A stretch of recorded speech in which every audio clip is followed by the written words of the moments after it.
Hey everyone, before we get started, a little news that came our way after we recorded this episode. We are now on iTunes and Spotify. So if you know anyone that gets their podcast through either iTunes or Spotify, let them know about us. And if you are listening to us on iTunes, give us a review. It would really help us out. Also, we have a little bit of a sponsor this week, so I'm going to play that ad right now, and then we'll get into the show. Thank you very much. The longest-running live comedy music concert series is almost here! Everything about this is dumb and so am I. Here we go. MarsCon is happening February 28th through March 1st at the Hilton Minneapolis St. Paul Mall of America, featuring the world-famous Dementia track with performances by Great Luke Ski, Devo Spice, TV's Kyle and Lynn Zilla, Mikey Mason, Mark with a C, Beth Kinderman and the Player Characters, Cornflake, Brett Glass, Carl Brown, Michael William Hunter, Il Nej, and this year's music guest of honor, Lauren Mayer. Mom's menopausal with a teen in puberty, not a pretty sight to see. Around here no one talks when we can yell, 'cause we're in hormone hell. Plus Dementia Water Aerobics and merch at Table 27, Dementia Smackdown Wrestling, and more. Be sure to pick up your copy of the MarsCon 2020 Dementia Track Fundraiser MP3 album with over 4 hours of live music and comedy recorded at MarsCon 2019 for just $20. Visit MarsConDementia.com and click on Shop. I'm so happy the way that song came out, and I'm absolutely shocked that we put it together in a week and a half. Registration for a weekend badge is $55 until January 31st, after which the price goes up to $70 at the door. For more info on MarsCon, visit marscon.org. Thanks for listening, funny music fans, and We will see you at MarsCon 2020. Peace. Audience, leave. I'm JP Tuesday. And I'm Kiki Canon. We've been Disney fans our entire lives. And now, as childless adults, we're undertaking a journey through the media that shaped our lives. Trying to find out if what made them special is still there. We are Rewatching the Magic. Hi, Kiki. Hi, Tuesday. Before we get started, if you've noticed any audio issues with today's recording, nothing really can be helped. We've just spent the last hour trying to figure out what's wrong with the recording equipment here. So we apologize in advance and hope you can still enjoy this episode. Yeah, we're working on it and we're still growing. Thanks for sticking with us through all the little hiccups. Yeah, we're still a new podcast, so we're still getting our feet wet in all this. So, but let's move on to today's movie. Today's discussion, The Lion King, 1990. Where was I? 94. Yep, 94. At this point, we're kind of in grade school, middle school, junior high age. Yeah. Would have been. Yep. So just to give you again, showing our ages as it were, because we're old. So old. Yeah. Anyway, so this was, I remember loving this movie as a kid. I had the soundtrack on cassette. That shows you my age. I had this soundtrack on cassette. So did I. I do not believe this would have. I do not believe I would have owned a CD player at this point.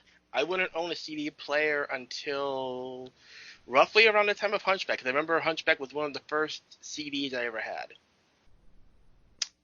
Yeah, I can't remember exactly when I got one, but this would have probably been on cassette first, and then I think I bought it on CD later. Mm-hmm. So let's talk about a little bit of it. We've talked about Tim Rice, who did music work on this movie. He also did work with Aladdin. He would. So he just did Aladdin, going into Lion King. We already talked about Tim Rice. Let's talk about the other person who did music on this movie, Mr. Reginald Dwight, better known to the world as Sir Elton Hercules John. You put respect on that name. Absolutely. Go see Rocketman. It's a good movie. Yeah, and just won some Golden Globes 2 nights ago as we are recording this. Yep. So, do you know the story of how? Because I couldn't find anything that I could use of how Disney approached Elton John to do this movie. It was apparently Tim Rice's idea. Apparently, the first Rice wanted to do a pop song soundtrack instead of a more Broadway soundtrack like they had been doing with Menken and stuff. And since Menken wasn't going to be available to do Lion King because of other commitments, they asked Rice to find another composer to work with. And Rice's first idea was to get ABBA. I heard that. Yeah. So he approached Benny and Björn, who are the creative forces behind ABBA, the two guys. And they had already, had success on Broadway with Chess and other things. They had done some other film scores, I believe, and stuff. So they were a known entity, but also ABBA is the best pop act in the history of all of humanity. I will fight anyone on that. So it makes Mamma mia. It makes sense. I am a huge ABBA fan. You have no idea. It makes sense that if Tim Rice was going to go in a pop style for people who are already familiar with musicals and film, ABBA was a brilliant first choice. Unfortunately, Benny was already working on a different musical in Sweden. And so Benny couldn't do it, and, they're a duo, so they don't really go anywhere without the other one. So he went to plan B and approached Elton John. And Elton John wanted to make it a lot like The Jungle Book, it seems. In that he thought that the songs in The Jungle Book was funny, and he thought that it was an all ages thing. It wasn't too childish, it wasn't too adult. It was that sweet spot that we've talked about before with the Disney Renaissance. So that seems to have been where they went with it on at least the songs that they wrote. And they're beautiful songs. They're great songs. Even, the few that ended up getting cut, and we'll talk about those songs that eventually got cut later on, but they're good songs. And of course, in a bit of a change, and something that these Renaissance movies did not do, in that you had someone completely different doing the score, in this case being Hans Zimmer. Yeah. What can you tell us about Hans Zimmer? Hans Zimmer is just an absolute force. He also worked with Disney on the Pirates of the Caribbean. So that great, amazing, dum dum da da dum dum da da dum dum da da da dum. That's also Hans Zimmer. But I mean, he's got Grammys and Oscars out the wazoo for his composing work. Did a lot of work with DreamWorks, and then became the head of their music division thing, music composing section. But he did a lot of TV work in the 80s. He worked on things like Moonlighting. And then in the 90s, he primarily became a film composer.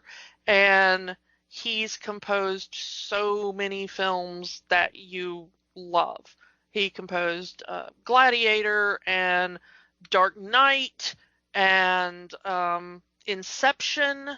So, I mean, he's got a lot of cred in the film industry. And from what I read, he was primarily brought on because he had the expertise in doing the African-sounding music.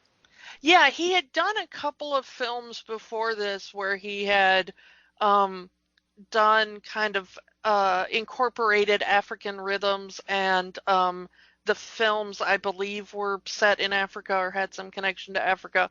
I wasn't familiar with either of them when I was doing my research. Um, and then the kind of fourth person in this stew is a musician from South Africa who goes by the name Lebo M. You guys Uh, know, even if you don't know the name, you know his voice because he's just the first voice you hear in this movie. yeah, and he did all of the choral arrangements and the chanting and all of the kind of African language, the Swahili and stuff that they put in there.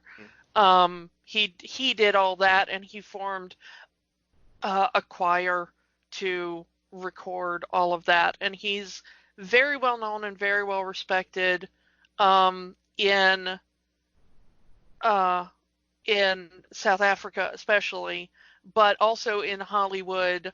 And after doing this, he would go on to help with the soundtracks to Congo and Outbreak, both of which were set in Africa, and they wanted a similar African rhythm choral flavor to it. So, And they brought Lebo M back for the remake yeah. to do some music for that. And let's just be known that I haven't seen the remake, and I know you haven't seen the remake. No, not yet. And Coming to Disney Plus at the end of the month, so maybe. I don't know. yeah, I might have a drunken curiosity night where I put myself through that, but I've not heard good things. Yeah, so let's talk about the controversy before we get into the movie proper. Because it shares a lot of similarities with a certain Japanese property, and I'll go into more detail about it. Well, Go I'm just gonna say that I think we've learned that it wouldn't be a Disney Renaissance picture without an attached controversy. Yeah, Because we've this done is enough of about these the by fifth now. one that we've talked about. Disney is not the most ethical company. We love their product, we love their entertainment, but they're very unethical in some of their business practices. A giant corporation being unethical? No. I am shocked. The Shocked, I tell days you. of, the persona of Uncle Walt was just that, a persona. Yeah. So let's talk about Kimba the White Lion. Kimba the White Lion was a Japanese manga. I almost pronounced that wrong. I'm going to get the otaku on me this way. Kimba the White Lion was a Japanese manga created by Osamu Tezuka in the 1950s, and it was eventually adapted into an anime series in the 1960s. The anime actually did air in the United States in the late 60s. Matthew Broderick was actually quoted as he thought this was an adaptation of Kimba the White Lion when he signed up to do the movie because he grew up with the old cartoon. Oh, wow. Yep. There are comparison videos all over the internet. Just search Lion King versus Kimba the White Lion, and you will see scenes from this anime that are beat for beat scenes from this movie. Even the original artwork of Simba was having him as a white lion. So there's a lot of controversy there. Now Tezuka died in 1989, which coincidentally is around the time where Disney was starting to get the idea to do The Lion King. At the time, was under the production title King of the Jungle. The title was changed because lions don't live in the jungle. So like I said, it's a bit of a shady situation. The creator of Kimba dies, and not too long after, you get this idea to do a movie about a lion, specifically a white lion. A movie about a white lion that becomes the king of his own pride. I'm just saying, there's a lot of issues there. There was even one of the stories that I heard that, why didn't his family sue? Because it's Disney. You're not going to win a lawsuit with Disney. Disney has the money to hire some of the best lawyers in the world. You're not going to win. Yeah, I don't know. As we record this, the last I heard, Lindsay Ellis still has an ongoing legal beef with Disney, and we're not sure how that's gonna come out over her recent Dumbo video. Um, she did a video about the live action remake, Tim Burton, called Woke Disney, and it was a sponsored video on YouTube, and part of her contract said that she couldn't run any other ads via YouTube, the AdSense program or whatever. And Disney came along and copyright claimed her video because it did use, albeit in fair use, it did use some footage from Dumbo. And they, instead of taking down the video, they did what most companies do, and they decided to monetize it for themselves, which put ads on her video, which, even though she wasn't directly benefiting from that, did technically violate her contract through no fault of her own, that she had with her sponsor.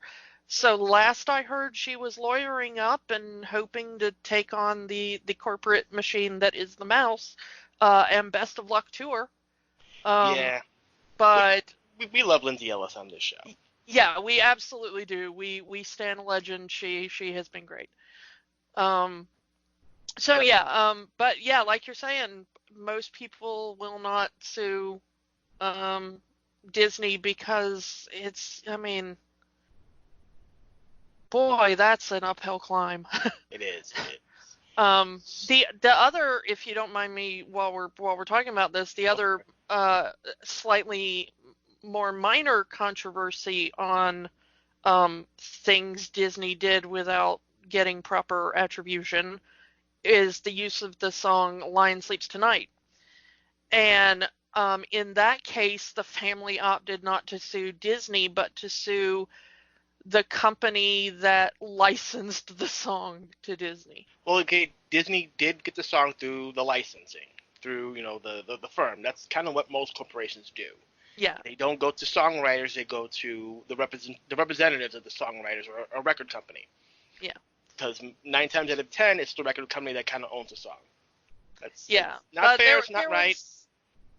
There was something I remember at the time hearing about that, and I think in my research I found that they opted to sue the record company. The record company, the licensing company or whatever instead, and the licensing company ended up settling. So I don't know if that was their only legal recourse or if they chose that because it's slightly easier than suing the mouse. I think they didn't really have a case against Disney since Disney did license the song the right way. It's just that you have the family of the songwriters that are pretty much, we don't want this song, which features an actual African chant on it, to be used in this corporate representation of our culture. Yeah. Which is fair. Yeah. So let's get into the Shakespearean elements of the movie. Most people, myself included, would say it's Hamlet with lions. Pretty much. It's almost, again, follows the same similar story of Hamlet. You wanted to talk about something else, a different video about... Well, Kyle Colgren covered this in his Shakespeare videos that he does on YouTube, guest starring two friends of ours, Tony Goldmark and Luke Ski. But in his video, he claims that it's more akin to Henry IV, in which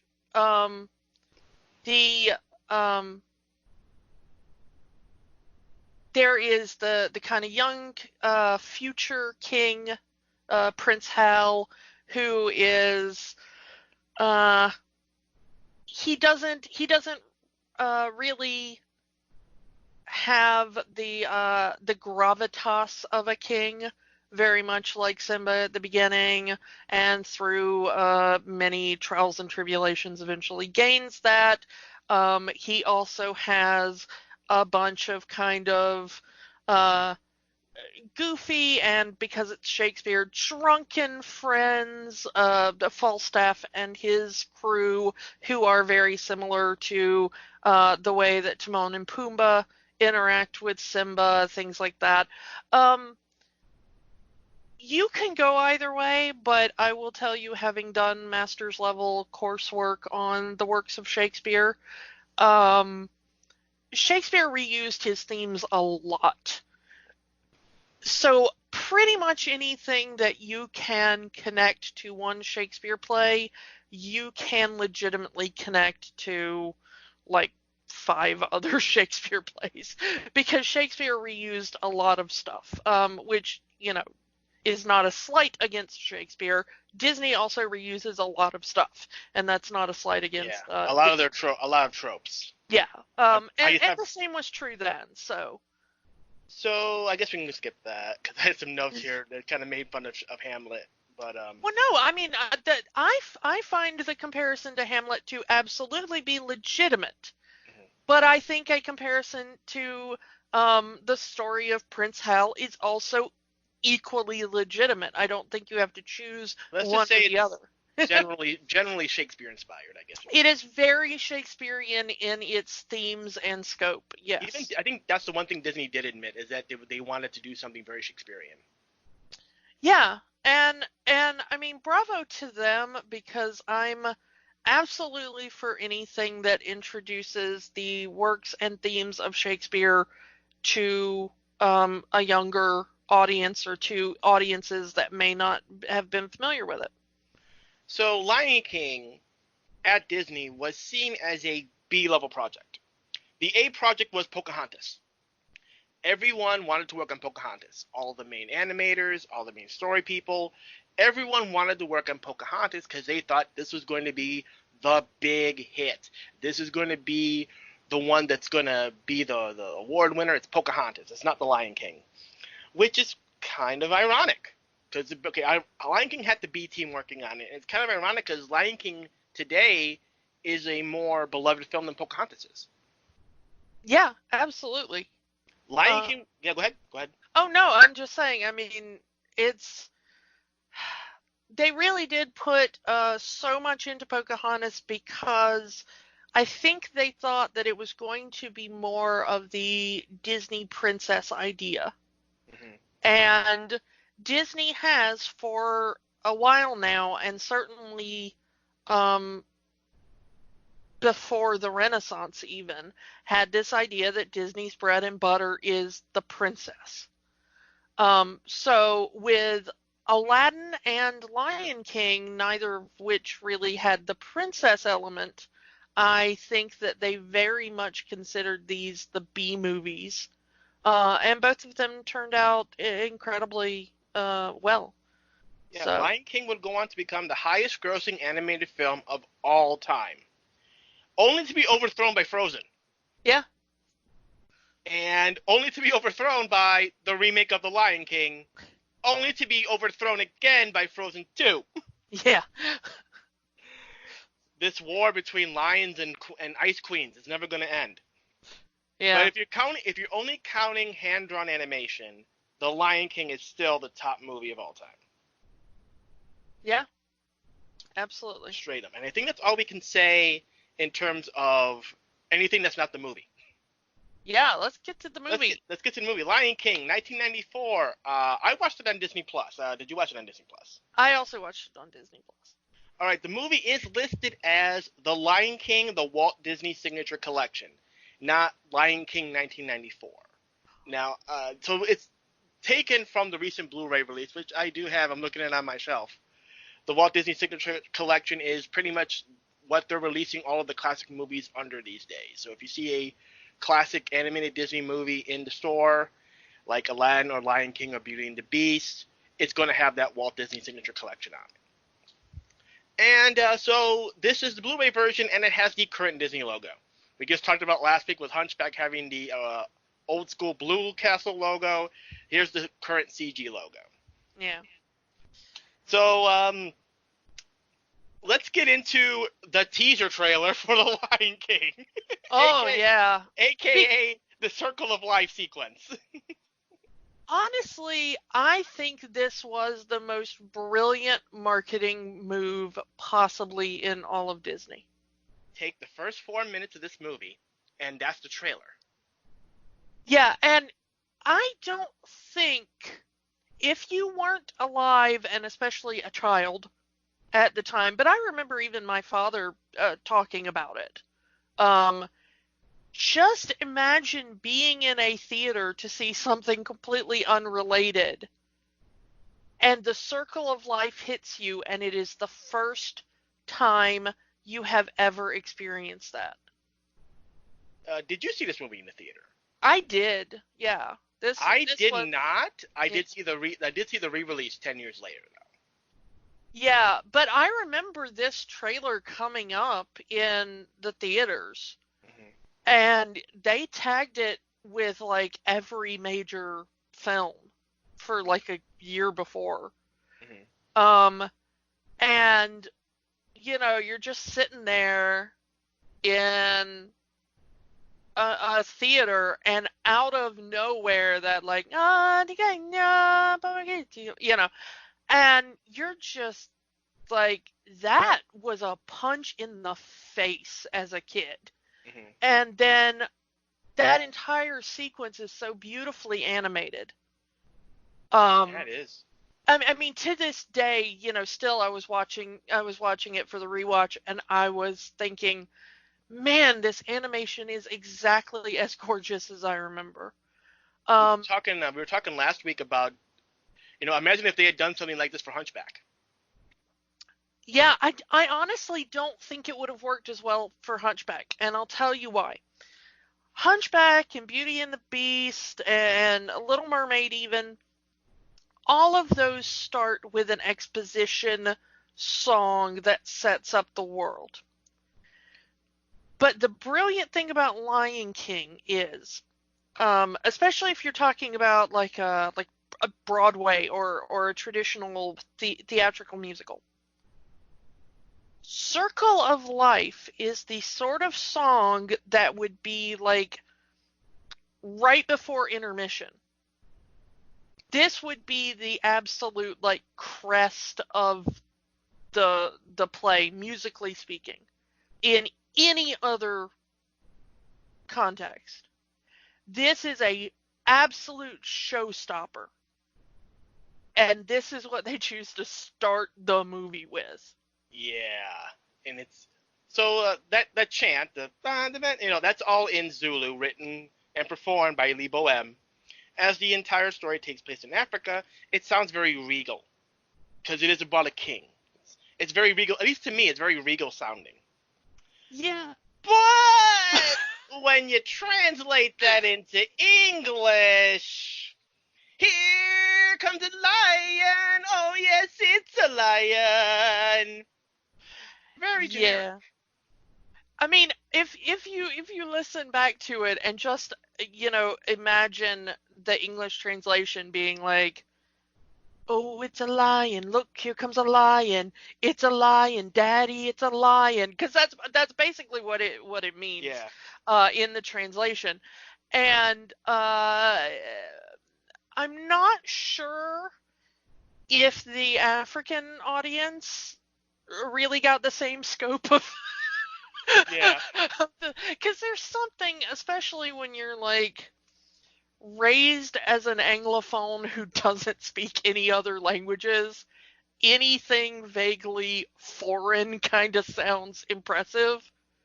Especially to a little kid. Yeah, it's the foreign language is cool mentality.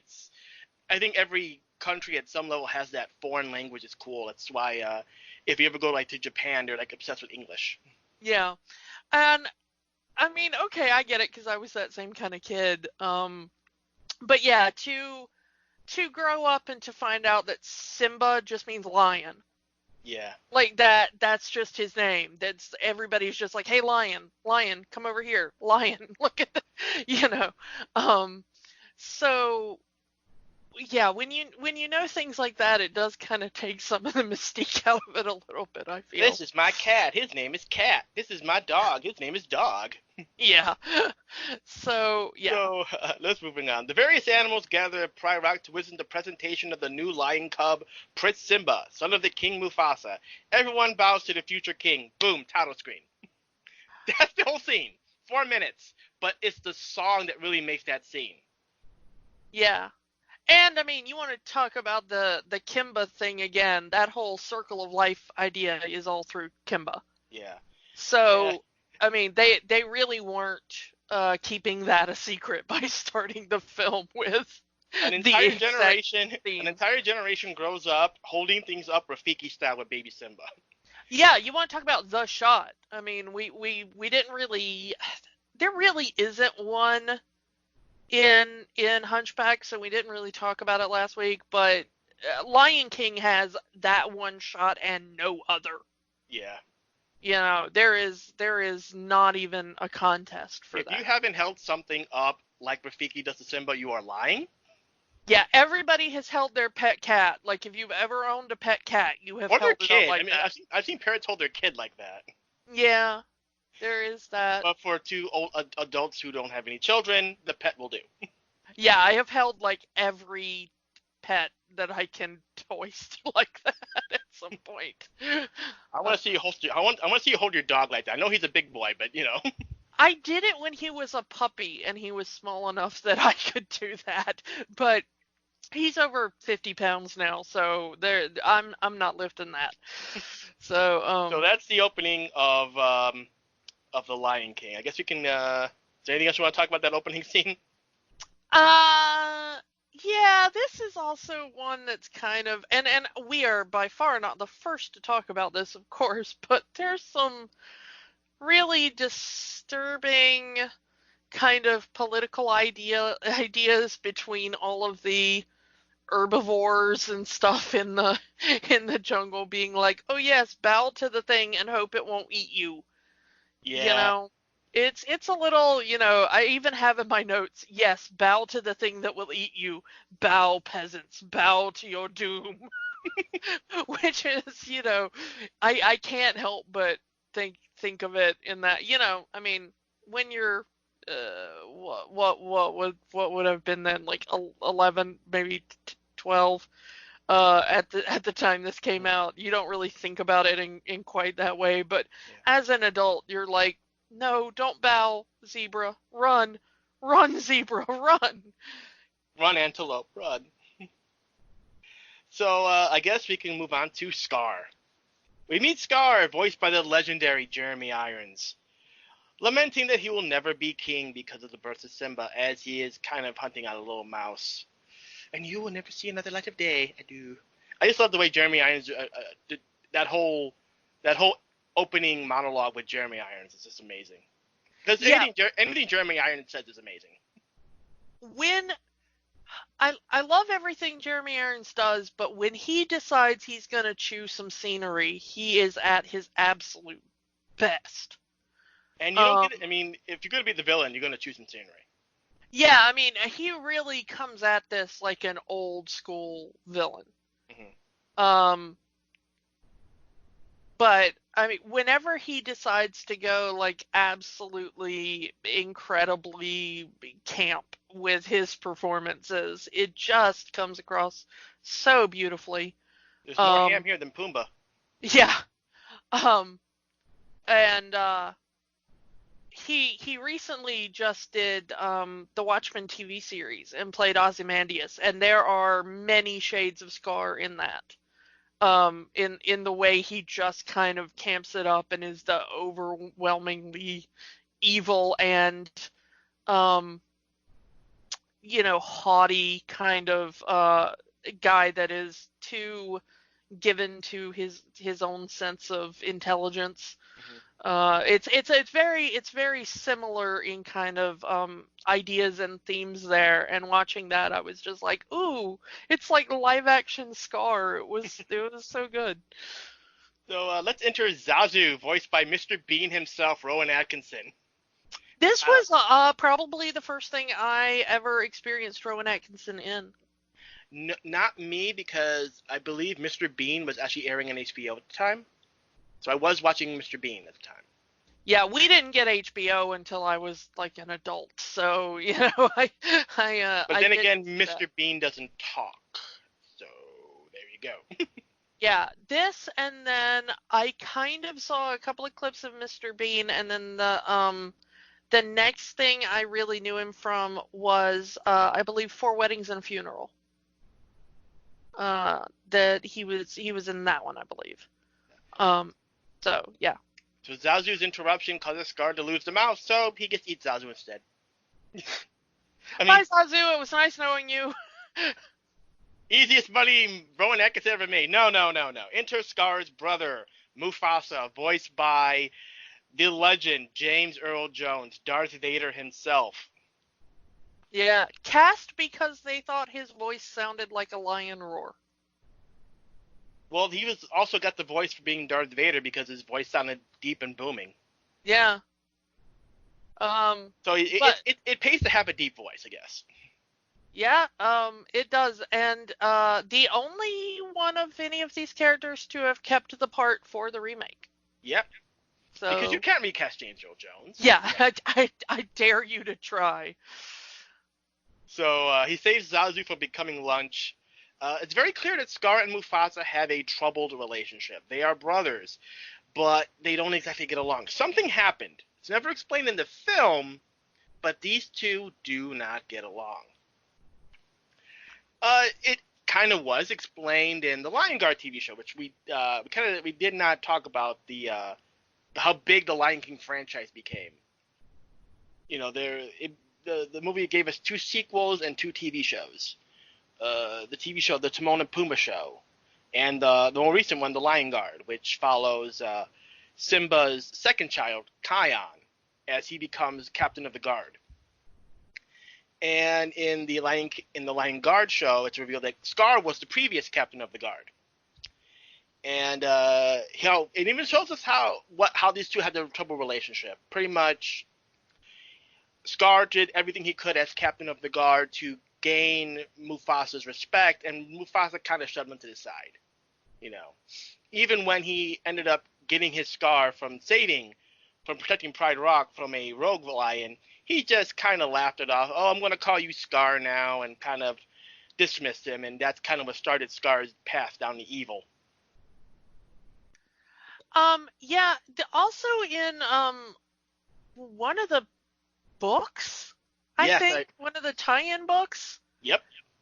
Yeah, I felt so bad for Scar because Scar was not his original name, of course. His original name wasn't much better. Oh no, it was far worse. Taka. It was Taka, which in Swahili means lesser. I thought it meant garbage. I had seen it translated at one point as garbage, but yeah, I mean lesser works as well, I suppose, in the thing. But I was like, can you imagine what kind of awful parents were Mufasa and Scar's parents that they were like, here is Mufasa, he will be a great king, and here is garbage. Like, my goodness, you're already setting up your son for a life of supervillainy at that point. Yeah, so, and there's also a third origin if you want to go by the remake. Apparently, I didn't see the remake, but there is something that in the movie that implies that Scar got his scar from Mufasa when he tried to challenge him for king. So you have options. You guys have options in what your origin story for Scar you want to take. So time passes. Rafiki, voiced by Robert Guillaume, adds a drawing of Simba to his little tree wall, and we won't see Rafiki for a while. Yeah, but Robert Guillaume, the second actor from Benson to be in a Disney thing, Benson himself in this case. Yep. The first one being Rene Auberjonois in Little Mermaid. But yeah, Robert Guillaume, the great Robert Guillaume, who is an excellent actor. 70 sitcom stars in Disney movies. Oh yeah, absolutely. So we meet Simba, voiced by JTT himself, Jonathan Taylor Thomas, at his most cutest and his biggest of his career. I'm pretty sure Home Improvement started around this time. Yeah, I think it had already been going for A bit. a, At this a, point. a few years. 1991. So yeah, it was already at the height of his fame. And in fact, I know that the fact that he wanted to go off and do more more films after doing Lion King was The reason he left the show. yeah, was the reason that he left Home Improvement, and he had kind of a fight A falling there out with with Tim Allen. Yeah, he had a falling out with Tim Allen. But this absolutely was at the height of his teen heartthrob. Oh my God, everybody loves JTT status. Were you into the JTT at the time? Not really. That was my Jonathan Brandis phase Ah. in the same time period. So that was where I was. May he rest in peace. But yeah, I mean, if you were a subscriber to Disney Adventures, was that the name of the magazine? Yeah. Yeah, that Disney had a magazine for kids during the 90s called Disney Adventures, and boy, was every cover for like 6 months around the opening of The Lion King just pictures of Jonathan Taylor Thomas with Simba drawn next to him. And in the show, even in Home Improvement, they've kind of they kind of took the little jabs at Simba with Jonathan Taylor Thomas. Yeah, there's a Halloween episode where one kid dresses up as Simba, and his character gives him extra candy for being a lion. There's one time where he talks to a little kid who's holding a Simba doll. He says, "As someone with experience of playing a lion, I can tell you this." Yeah. They did put a lot in.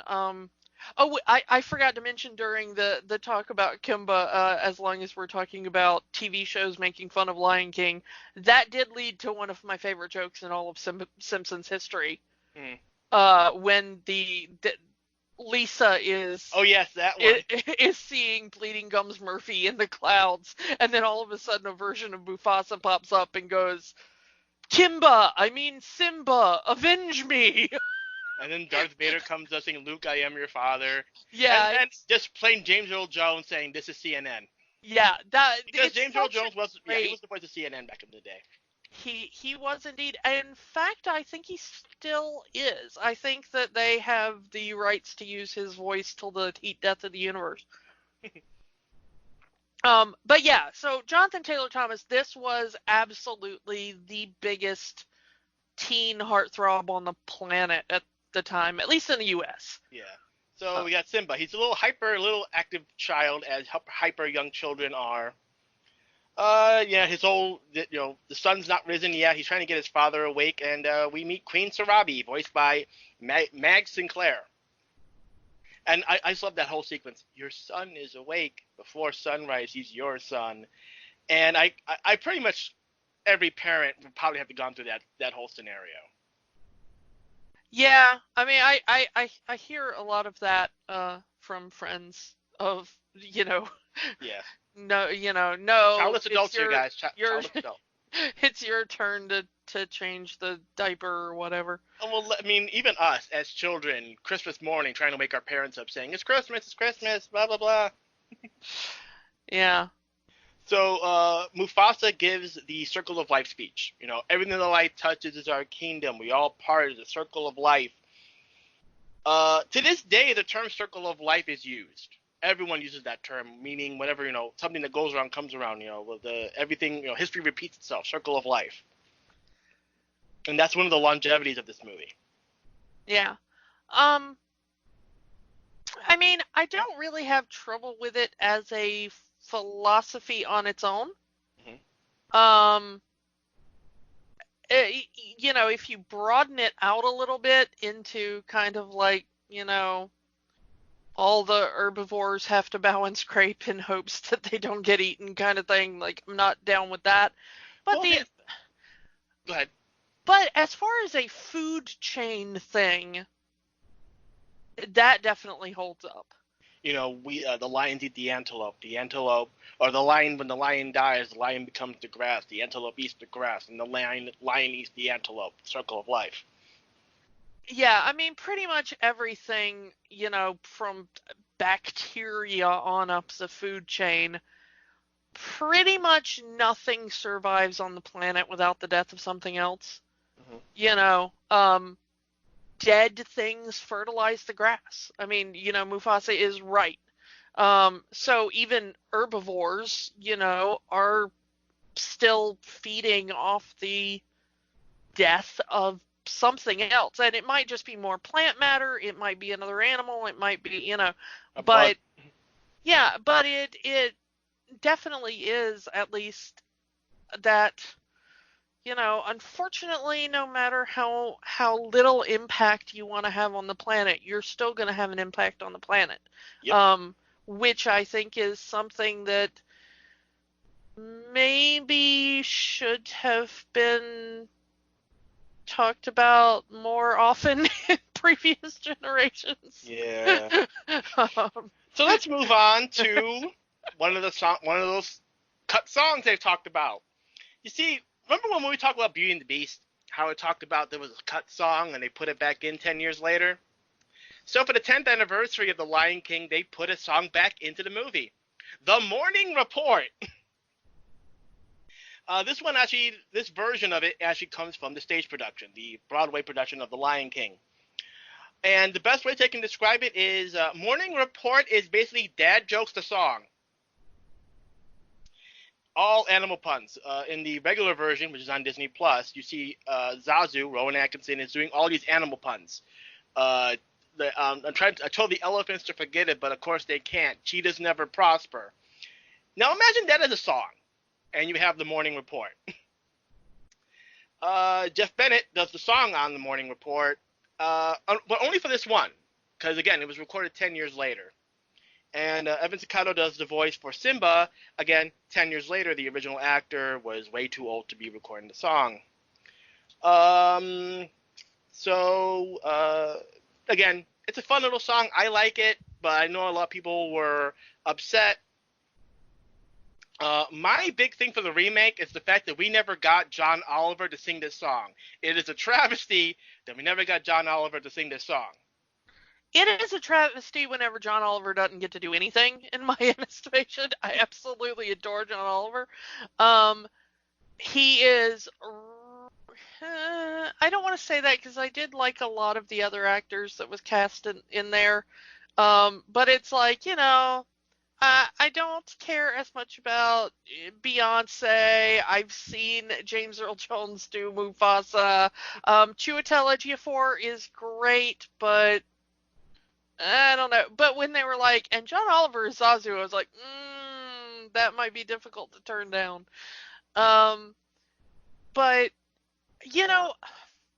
I kind of hated this even as a little kid because I've never been a big fan of puns. Mm-hmm. And the kind of dad jokey nature of it, I was kind of glad that it was pushed in the back in favor of the pouncing lesson. Yeah. So that you only occasionally hear Rowan Atkinson come in with a line here and there.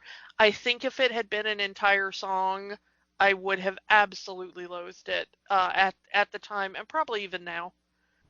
So yeah, let's talk about the pouncing lesson. Poor Zazu. Zazu gets so much abuse in this movie. I feel sorry for him. On this rewatch, I kind of like, wow, Zazu gets a lot of abuse. He gets pounced on, he gets trampled, he gets locked up. Well, as an adult, all I could think is that's what you get for being a monarchist. But yeah, at the time I was like, but Zazu is kind of the there is the string in children to hate that kind of adult. And you do see it kind of, with Simba and Nala. Like, Zazu, we don't want to be around, He's not fun. He's boring. Because he is a very didactic and straightforward and a bit of a know-it-all. Yeah. Very by the book. Yeah, incredibly by the book character, and children absolutely kind of hate that, I think, for the most part. There are some children that absolutely love rules and boundaries, and they thrive on that. But I think that quite a lot of children The average 90s really, kid. yeah, especially the average 90s kid, yeah. Because in the 90s, we were absolutely taught that that was the type of adult that we should hate. Yep. There were all the, commercials where it was like, adults don't get it, but you're awesome and cool and rad, and Will Smith comes out with parents just don't understand, Yeah. and stuff like that. I mean, that was kind of like late 80s, but it was something that we heard as kids, and so I think even more than kind of today, I think children's media today has softened a lot on the idea of parents and adults. But when we were kids, it was all, the wah, wah, wah, wah, wah of the Peanuts adults. It was Nanny on Muppet Babies, who you never saw her face. Mm-hmm. It was all these kind of, I mean, King Triton we talked about at length and all that kind of stuff. But I mean, we got a lot of media reinforcement as kids that adults were, Uncool. really uncool at best, and something to be ignored and actively fought against at worst. So let's move on. Hyenas in the Pride Lands. Mufasa's off to deal with that as Simba wants to go off, but Zazu's saying, hey, let your dad take care of it, and when you're older, you can beat up as many hyenas as you want. So later, Scar and Simba have a little chat, and Scar tells Simba about the elephant graveyard. Ooh, an elephant graveyard. A place I'm not supposed to go? Ooh, that's like in any normal 90s kid, like, ooh, I'm going to do what they tell me not to do. Also, an elephant's graveyard just sounds kind of awesome. I'm gonna, Simba is an absolute unsufferable brat until like halfway through the movie, but elephant's graveyard sounds cool. I'm down. So Simba's up to tell his best friend Nala, voiced by Nikita Kalaim. Hopefully I'm pronouncing that right because she doesn't have a Wikipedia page. So Simba is saying that they're going to the water hole, and then they can go as long as Zazu with them. But this whole scene is hilarious, mostly because of coming back as an adult, looking at Nala's mother giving her the bath is just, to me, it was hilarious. And then just Simba just getting grabbed by Sarabi and just getting licked, and he just does not want to. He doesn't want to be embarrassed by his mom. Yeah, Mom, you're messing up my mane. Yeah. Yeah. Again, typical 90s kid. So, through Zazu, we find out that Simba and Nala are betrothed, destined to be married. The kids don't like this because kids, oh, girls are icky, germs, cooties. And, that stereotype, because the 90s. Simba plans on changing this when he gets to become the king. Which leads us to, I just can't wait to be king. Jason Weaver performs the singing voice for Simba here, and Laura Williams for the singing voice for Nala. And Simba sings about him, what he wants to do when he's the king. He's a kid who doesn't know the responsibilities. He thinks it's fun to be the king. The king can do whatever he wants. It's a little fun little song here of this little kid just saying how cool it's going to be when he gets to be the king and how he will do whatever he wants. And more Zazu abuse. Yeah. I honestly think that in this kid doesn't quite understand adulthood vein, that Disney has gotten a lot better at it. Because I would hold up It'll All Make Sense When I'm Older, or whatever the song is called from Frozen 2, as being kind of a way better version of this song. and one that's probably better for kids to hear, if I'm going to be honest. Because when I was a kid, I absolutely loved I Just Can't Wait to Be King. And as a song, it is catchy, and the lyrics are a little bit too punny for me, because it's still got a lot of those animal puns in there. Mm-hmm. But as an adult, I find this song absolutely just completely insufferable. Mm. Because I want to go, shut up, you brat. it's It's a change from. I mean, that's kind of why I wanted to do this podcast, because it's like seeing the movie when you're a kid and seeing this movie when you're an adult and having those different perspectives. It's like like we were talking with Little Mermaid. When you're a kid, oh yeah, Ariel, do the thing, and then when you're an adult, Ariel, you're still a kid yourself. Shut up. Yeah. And I absolutely my opinion on child Simba has absolutely changed as I've become an adult. Because it is the perspective of a bully. If you break it down into its complete parts, and I mean, sorry if I'm ruining your childhood here, but not that sorry. This is absolutely the perspective of a bully. I want to have power over you. I want to be able to make you do anything that I want. I want to be able to do whatever I want without consequence, without supervision. I do not want to have to listen to advice from anybody except myself. If this is sounding a little familiar, it probably should in a scary way. Honestly, in this rewatch, it's very much this is Scar's mentality as well. Yes, it is absolutely the same thing that drives Scar at this point. And especially later in the movie, skipping ahead a bit, where Scar says, "I'm the king. I can do whatever I want." Which is exactly what Simba says to Zazu, or to Mufasa. You're the king. You can do whatever you want. And Mufasa is the good leader, of course, because Mufasa understands that you shouldn't do just whatever strikes you on a whim. You've got to think about other people. But both Scar and Simba at this point in his life are very narcissistic in their own way of thinking. And it comes up again, in Be Prepared, not to skip ahead too much, but Scar talks about, it's mostly going to be me, but you'll get some scraps, Yeah. And this is kind of what Simba does. And then when the song ends and he's like, haha, my plan worked. And Nala's like, your plan? Yeah. My plan. Yeah, but I pulled it off. Yeah. And, oh, you made this? No, I made this. And when you're watching that as a kid with no real kind of understanding of the larger world, it comes off as a cute, funny scene. And of course, who wouldn't want to be king?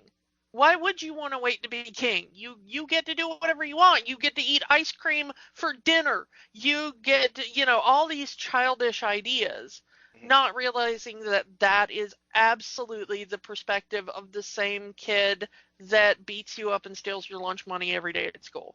Yeah, well, I can't wait to be grown up. I get to do this. I get to stay up as late as I want. I get to eat anything I want at any time I want. No one's going to tell me what to do. It's a typical kid, that's, or at least the 90s kid, I guess. That's the best way to describe it. I think it's the idea that things will get better. And when you're a kid, you don't have much understanding of better other than the tiny little freedoms of, getting extra dessert or staying up an hour later, or, the little things. I'm going to buy all the Lego that I want, I did that as an adult too, where I was like, I never had Lego as a kid. I am going to buy all of the Lego in the world. and it sits in a box because I have nowhere to display it in my house. Yeah. So, so I do own all of the Lego from a certain, for a certain few year span, and it just kind of sits there because I don't have anywhere to build it and put it. Being an adult sucks, kids. Being Straight an up. adult sucks. I suggest that you run away to Neverland and never grow up. Yeah. Or do what our generation tried and failed to do, which is try to make adulthood less awful. And hopefully, if you make it that far, you will not come up against as much pushback as our generation did. All right, let's get back to the movie. Let's get back to the movie before we go make this completely depressing. So with Zazu ditched, the Cubs do a bit of roughhousing, and Nala beats Simba. Nala actually is a better fighter than Simba is. She proves herself here. Twice. Yeah, because when has Simba ever had to fight for anything? It's true. And Nala, I mean, just as part of kind of lion culture, the lionesses are the primary hunters. So she's probably being trained By her mom, yeah. in hunting tactics.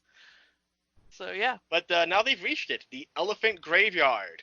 And Zazu is caught up, but it's too late. Enter the hyenas.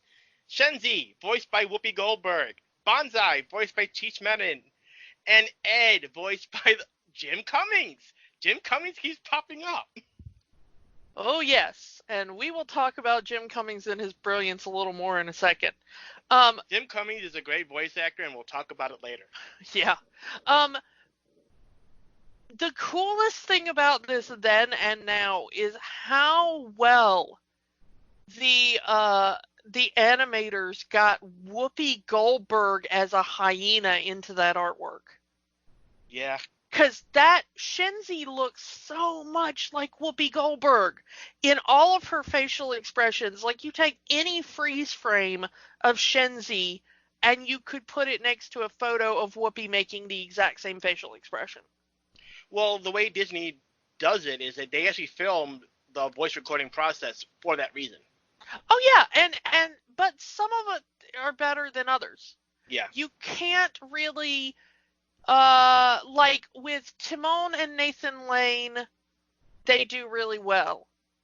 But even with Cheech Marin, it's not.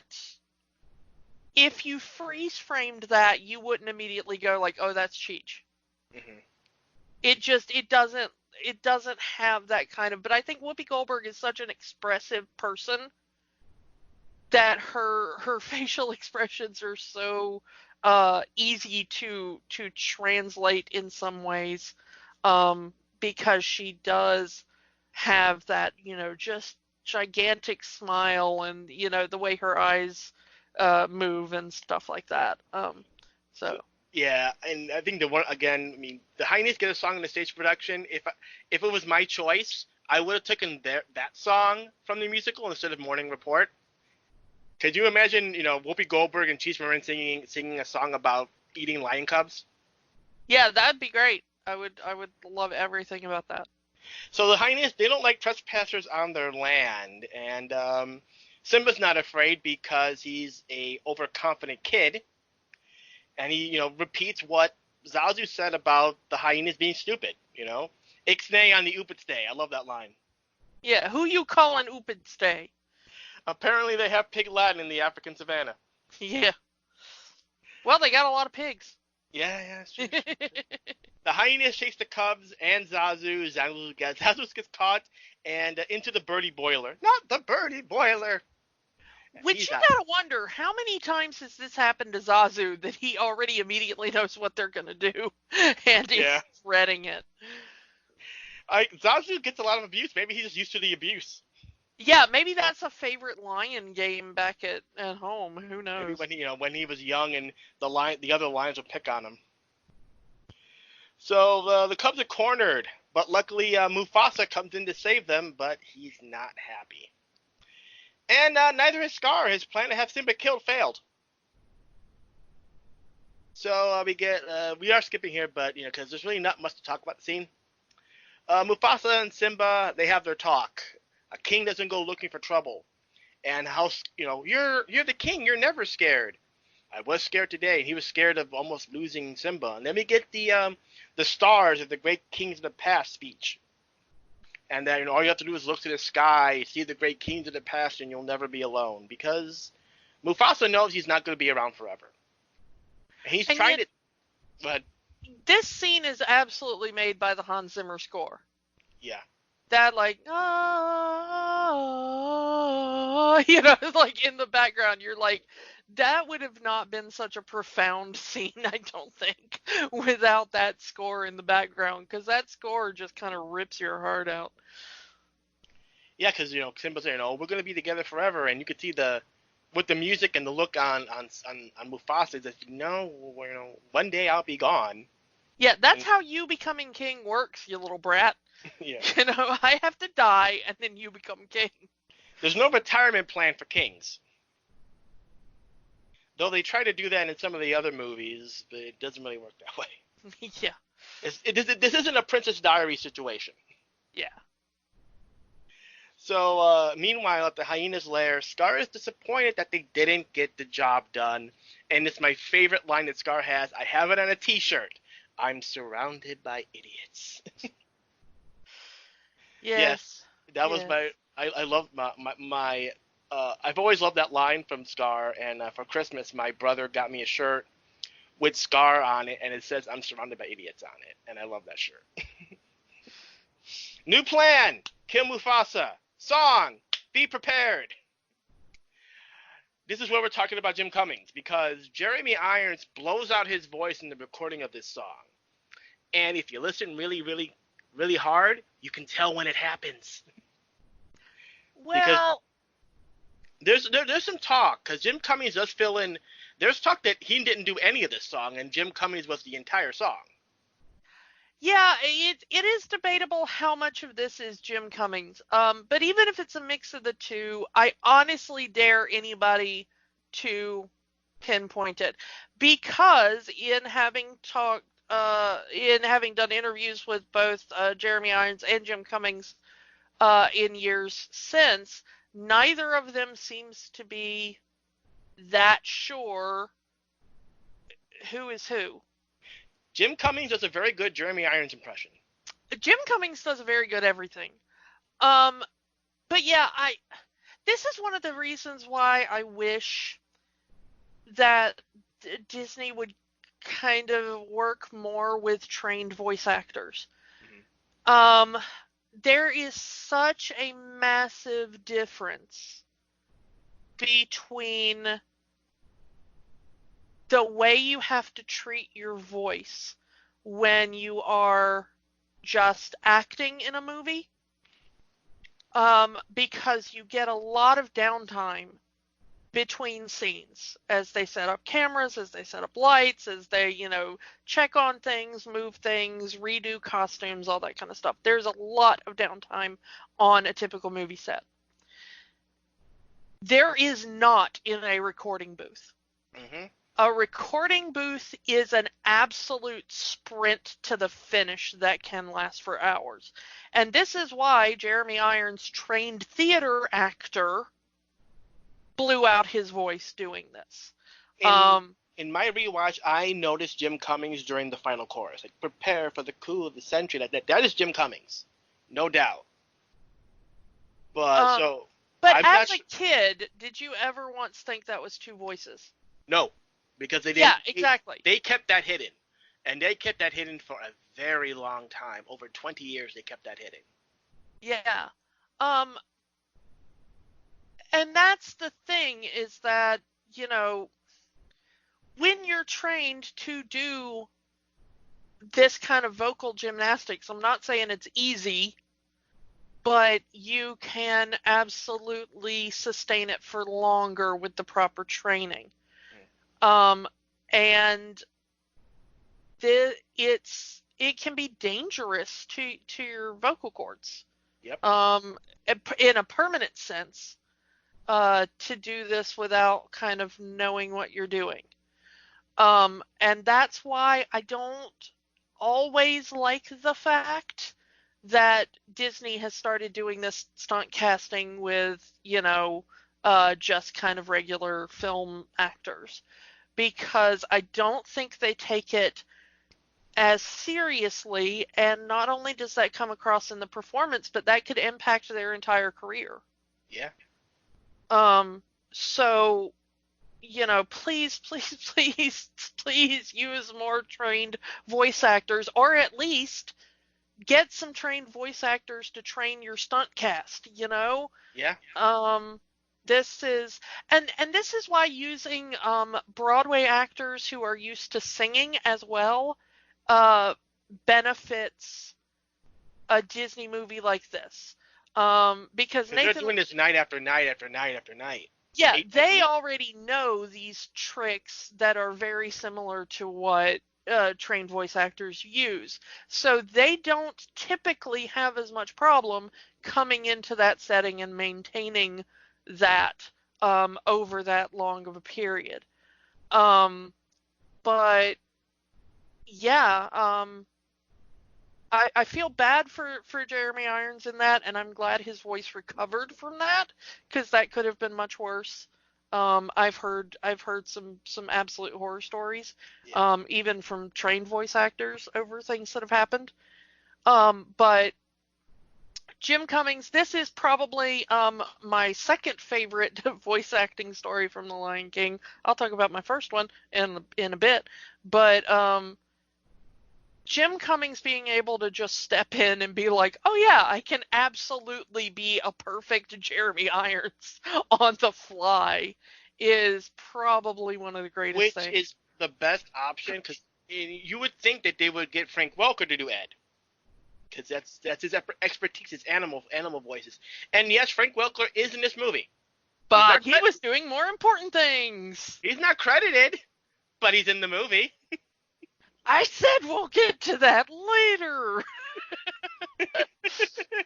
Okay. On a similar Frank Welker front, how many characters does Jim Cummings have in this movie? 3. He was Ed. He is the mole that talks to Zazu during the morning report, and then he was the stunt Scar. So yeah. There we go. So when Frank Welker is busy doing other things, Jim Cummings steps up. So the new plan: kill Mufasa, kill Simba. Scar becomes king, and he gives some help to the hyenas. Yeah. Also, hello, incredibly fascist scene. Yeah, there's a whole scene where you have goose-stepping hyenas. Yeah, goose-stepping hyenas is very... And it's not just that they goose-step, but if you look, they also have where they turn their heads in sync to face the deer leader and stuff, which is...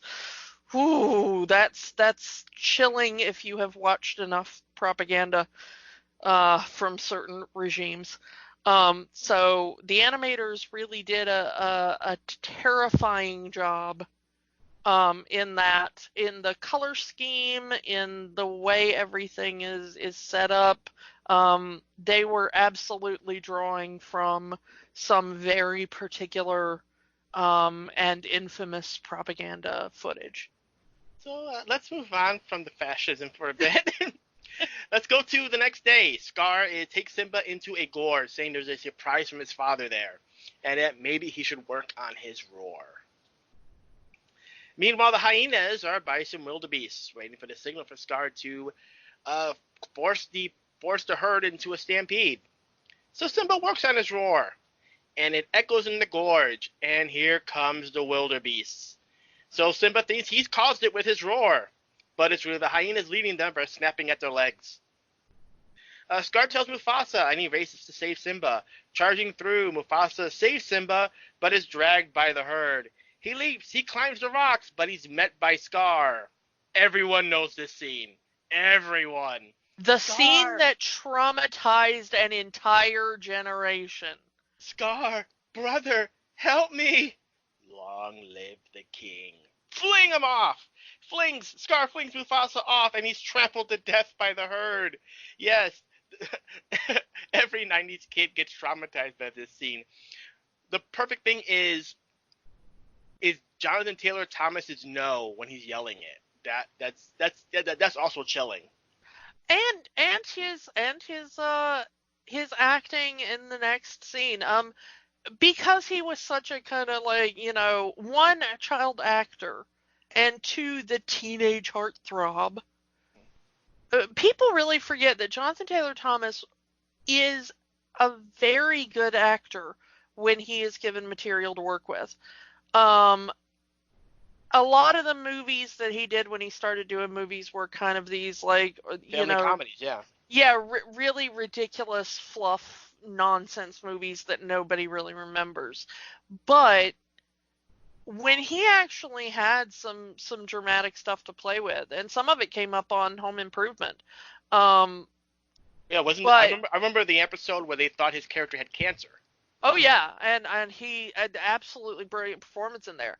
But in this, when Simba starts realizing that his dad's not getting up.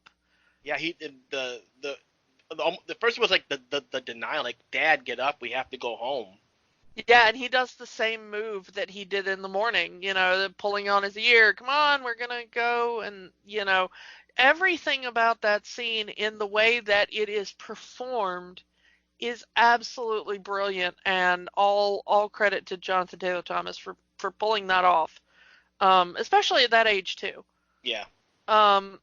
And it's a brilliant and moving scene still. Still in the rewatch, I'm tearing up a little bit. Yeah. Well, if you've ever lost a parent, you know the pain. Yeah, and I saw this in the theater about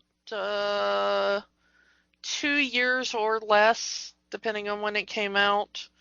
June, so yeah, less. It had been about 1.5 years after I lost my own mother. And this, I was an absolute wreck in the theater. I'm not sure that I stopped crying until well after Hakuna Matata, to be honest.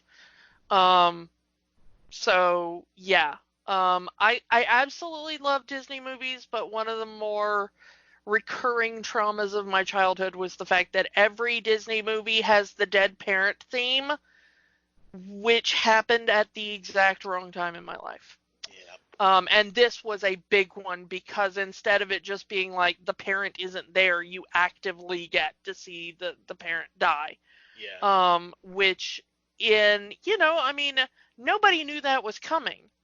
And I felt so bad for my father because it's like you take your kid to see a Disney movie and then it's like, oh, my child is re-traumatized thanks to, so yeah. Thanks, Katzenberg.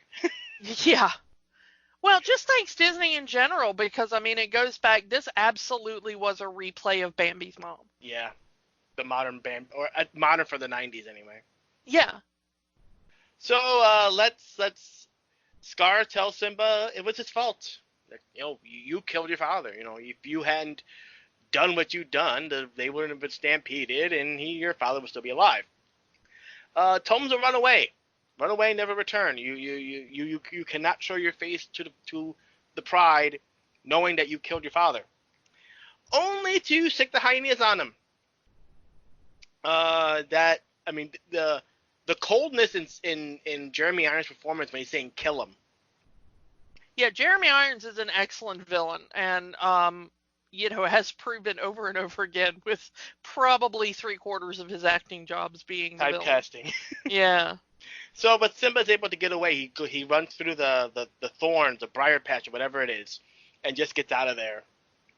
And yeah, if hyenas, he gets away from the hyenas. Hyenas says if he ever comes back, they'll kill him. Scar takes the throne as king and announcing the new union with the hyenas, much to the dismay of everybody in Pride Rock. And they tried to explain this, I hear, in the remake, that the reason the hyenas aren't liked, and also the reason what happens to the Pride Lands happens to the Pride Lands, is because hyenas are greedy and they don't know when to stop hunting. But this is not explained at all in the original film. Well, the way I got it was like they have their land, we have our land now, and never the two shall meet. And then and then Scar comes in and says, "Oh yeah, we're going to work with the hyenas now." But we don't like, it's more of a xenophobic thing than anything. Well, yeah, and that's the thing is, I even in my younger days, maybe not when the movie first came out, but as I started getting a little older and rewatches and stuff, I was like, man, this is guppy racism all over again. It's Yeah. like, why are you so? Even if they have their own kingdom and we have ours. So what? They have their own kingdom. Let them do what they want in their own And you're right. It comes across as very xenophobic without any kind of, and even that, like, well, we don't like them because they overhunt and they deplete the resources and stuff like that, is a bit not great of an explanation. Yeah. So, yeah, the hyenas are kind of problematic, and they were problematic at the time. I mean, that was another one of the minor controversies, is that The many... representation of hyenas? Well, no, the fact that you've got a primarily white cast, Yeah, voicing a lot of African animals. Voicing a lot of African animals, but then who voices the disgusting, horrible hyenas? It's a black woman and a Latino man. Yeah. And the only Latino in the movie, I think, as well. So, I mean, like, and they get called stupid and disgusting and ugly, like all the kind of things they're called throughout the movies that the rest of the animals aren't really called. I don't know. It just, a lot of people had problems with it. So let's get back to the movie. Rafiki, here in the news, just sadly smears that picture of Simba. Just, Simba's dead. There goes my plan. There goes, this prophecy of whatever it was. Yeah, which we are also not quite clear on in the context of the film. Yeah, it's never explained. Yeah. In the wasteland, this desert wasteland, Simba has passed out and is being picked on by buzzards. Enter Timon, Nathan Lane, and Pumbaa, Ernie Sabella. Oh, boy. An absolute brilliant casting. Perfect casting, yeah, perfect casting. But, we were talking about this last week with Hunchback. It's like, you had the genie, and the genie... Oh, we have one genie. We have, one guy. Everyone loves the genie. Let's have two with Timon and Pumbaa. Oh, everyone loves Timon and Pumbaa. Let's have three with the gargoyles. Well, this is kind of based on the casting and what happened there, because Ernie Sabella wanted to audition for the hyena, one of the hyenas. And Nathan Lane had originally come in for, like, Zazu, I think. I can see it. And they were there because they had come in together because they were working on Broadway at the same time and they were already friends. Mm-hmm. And so I think they took, like, a flight out to LA together or something to go audition. But anyway, they came in to audition together, but for completely different parts. And because the hyenas are a group affair, they asked Nathan Lane if he wouldn't mind reading for a hyena with Ernie Sabella, just so Ernie's audition would have somewhere to play off of. And apparently they started ad-libbing and just making jokes with each other because they're friends and they had already been working on stage. And apparently it made the animators laugh so much, or the casting directors laugh so much, that they were like, what about if we gave them these other characters, and then I think the roles of Timon and Pumbaa kind of grew a little bit from the actors rather than it being like, hey, let's cast these goofy characters. And then, like, they were supposed to be a little bit of comic relief, but I think it grew a lot just because Nathan Lane and Ernie Sabella have such a great rapport. So I'll take that. I'll take that. So they take Simba in. He's an outcast. They're outcasts. When the world turns it back on you, you turn your back on the world, and they raise him in their lifestyle of Hakuna Matata. Oh, that's our next song. Hakuna Matata? Hakuna Matata. It means no worries. It does? Yeah. So, Hakuna Matata is pretty much laying around and eating bugs, apparently. Yeah. Which is interesting because meerkats are really the only one of those three that would eat bugs that much. I think warthogs might a little, but they are primarily herbivores. It's definitely not healthy for a lion to eat. Yeah, so definitely. Simba would not have grown up to be a big, strong lion on that diet, let me tell you. It's like the Futurama where they try to feed the lion tofu, and it's just coughing up dust. Yes, all cats are obligate carnivores, and they need high amounts of animal protein. Do not try to feed your cat a vegan diet. Thank you. Anyway, this is probably this is definitely the earworm of the movie. Yeah. This is the one that's going to get stuck in your head if any of them are. Yeah, it's just catchy, and they just repeat the chorus over and over so many times. There's no way it's not going to get in your head. Yeah, just that chanting of Hakuna Matata, Hakuna Matata, Hakuna. Yeah. We get backstory on Pumbaa, but no backstory on Timon. We would have to wait 2 sequels for that. Yeah. But, our only backstory on Pumbaa is just a long fart joke. Yeah. Yeah. Which I could do without, even 90s. Though Ernie Sabella really sells it. 90s, and it's funnier that they centered the word fart than what they ended up doing in the remake, which that on the soundtrack straight up says the word fart. Yeah, I have seen that one clip of them singing that song, and it was, sometimes it's in what you don't say or show that makes the joke. Yeah. Remember that, kids. Of course, this is the first time Disney really does a fart joke in one of their big movies. Yeah. But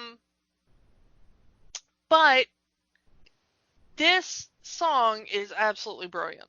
Yeah. Again, Elton John. And Tim Rice.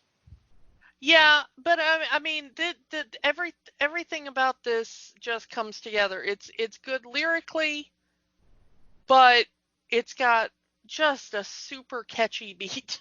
Yeah. And if I had to listen to, any song from The Lion King on repeat a bunch, it would be Hakuna Matata. Yeah. It's by far my I don't know if my favorite, because Be Prepared is a really good song. And it's either that or Hellfire that gets my best Disney villain song. I'm not sure which. Depends on the day, huh? It depends on the day. But this song, just as far as like the song I want to walk around singing, it's this one. So yeah, and we see the passage of time as we see Simba grow into an adult lion with the singing voice of Joseph Williams. They're still living that carefree lifestyle. Yeah. Like I said, if all Simba did was eat bugs and worms, he would not be that big. He probably be dead. So, since you already mentioned him, absolutely how blown was your mind when you discovered who Joseph Williams was? I'm still confused. I mean, honestly, I didn't know. Oh my God, do you not know? I don't think I know.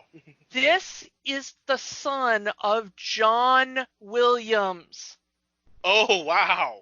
that John Williams. And he is also the lead singer off and on for the band Toto, most famous for the song Africa, even though he is not the one you hear in the original recording. That was a different one. But yes, the singing voice of adult Simba is John Williams' son. He also helped write the lyrics for both the Ewok song and the Cantina Max Rebo song in Star Wars. He helped his dad with that. Disney and Star Wars. It was always meant to be. Yeah. But yeah, so there you go. There is your absolutely mind-blowing fact, if you didn't know that adult Simba, John Williams' son. In the passage of time, though, has not been kind to the Pride Lands. It's dried up. There's no food. There's no water. It's a bad time to live in the Pride Lands. Scar is king. Zazu is prisoner. And it's actually one of the earliest moments of Disney making fun of themselves, with Zazu singing "It's a Small World" and Scar just shutting him up. Yeah, it's hard to remember because Disney does it so often now. You know, I mean, they've actually devoted whole movies to deconstructing their own tropes at this point. Frozen. Enchanted. You know, I mean, all that. But Yeah. But Disney used to not allow you to make a joke about the company at all, ever. They took themselves very seriously. It's our brand. You cannot insult the brand. And then here's them making fun of. I mean, that was one of the big jokes of how annoying the "It's a Small World" joke is. How creepy the little dolls are in the ride. My father I had to beg him to take me on It's a Small World when I was a kid, because before I was born, he went to Disney. He actually went to Disney very early on, right after it opened in Florida, because he lived, you know, we always lived in the South and not too far, but he went there and he and a group went on It's a Small World, and the ride broke down. So he had to keep hearing that song? So they were stuck in there for like an hour or something, listening to It's a Small World on repeat, stuck in a boat in the middle of It's a Small World. Because all the animatronics were still going, all the music was still going, everything was still going except for the boat. And to this day, my father visibly cringes whenever It's a Small World gets brought So up. I can see how that would have done when you're in the theater and Zazu starts singing that and Scar just goes, "No, not that." Anything. Yeah, but my that. father loved that joke. He was like, absolutely. Death to that song. No more that song. And then ends up singing "Lovely Bunch of Coconuts." Which is great, and a brilliant kind of little British joke there. You know, the two Brits. The two Brits singing "Lovely Bunch of Coconuts." So the hyenas are hungry, the lionesses won't hunt, and Mufasa's name is banned. It's a bad time to live in the Pride Lands. And that's really all that scene. It's just that's Disney making fun of themselves, and the hyenas are hungry. Yeah. So let's go back to adult Simba, now voiced by Matthew Broderick. Oh, Ferris Bueller himself. Yeah, and this Matthew is an Broderick and Nathan Lane. I think that would be good in a musical, don't you think? Yeah, and that's the other thing is that as much as Joseph Williams nailed it, and also it's awesome having Joseph Williams in the movie, Matthew Broderick can sing, you guys. To be fair, he never really did any singing prior to the producers. Yeah, but it was one of those things of, I know that Disney, at least in the past and after this even, because we didn't really talk about it in Hunchback, but they really did try to see if if they had to get a different singing voice for Esmeralda or not. And it is my understanding that they do typically have their actors do a vocal test for singing to see if they have to cast somebody else. So I don't know if like Matthew Broderick after this went and took singing lessons like prior to the producers or whatever. And I'm also not saying that Matthew Broderick is the greatest singer in history, because there definitely are better. But Matthew Broderick can sing. I mean, think it was more of, you would have to pay him more, and Disney's not going to pay Matthew Broderick more, because in the sequels, he doesn't sing in the sequels either. mm-mm. Because again, a little bit of spoiler, Lion King 2, that's Cam Clark singing all of Simba's songs. Yeah, I mean, I'm always very, I don't know, both confused and annoyed by how rights things work and pay scales work on that. I mean, not to get off not to get off track, or even but not to bring it up, but when Michael Jackson did The Simpsons, he didn't sing on that, and that was because they would have to pay him more to sing, so they had a stunt singer come in who sounded like Michael Jackson to do those songs. There are just some bits of Disney history that if I had a TARDIS, I would go back in time and be in the room for. Like, I want to know who says, like, okay, we need a giant burly beast man with a booming voice. Let's cast Robbie Benson. It's like, and I also want to be there when they're like, should we get this Broderick kid to sing? Nah, let's get the lead singer of Toto. I think I worked with his dad once. Like, I want to be there when these sorts of decisions are made, because there is something so beautifully absurd about how some of these things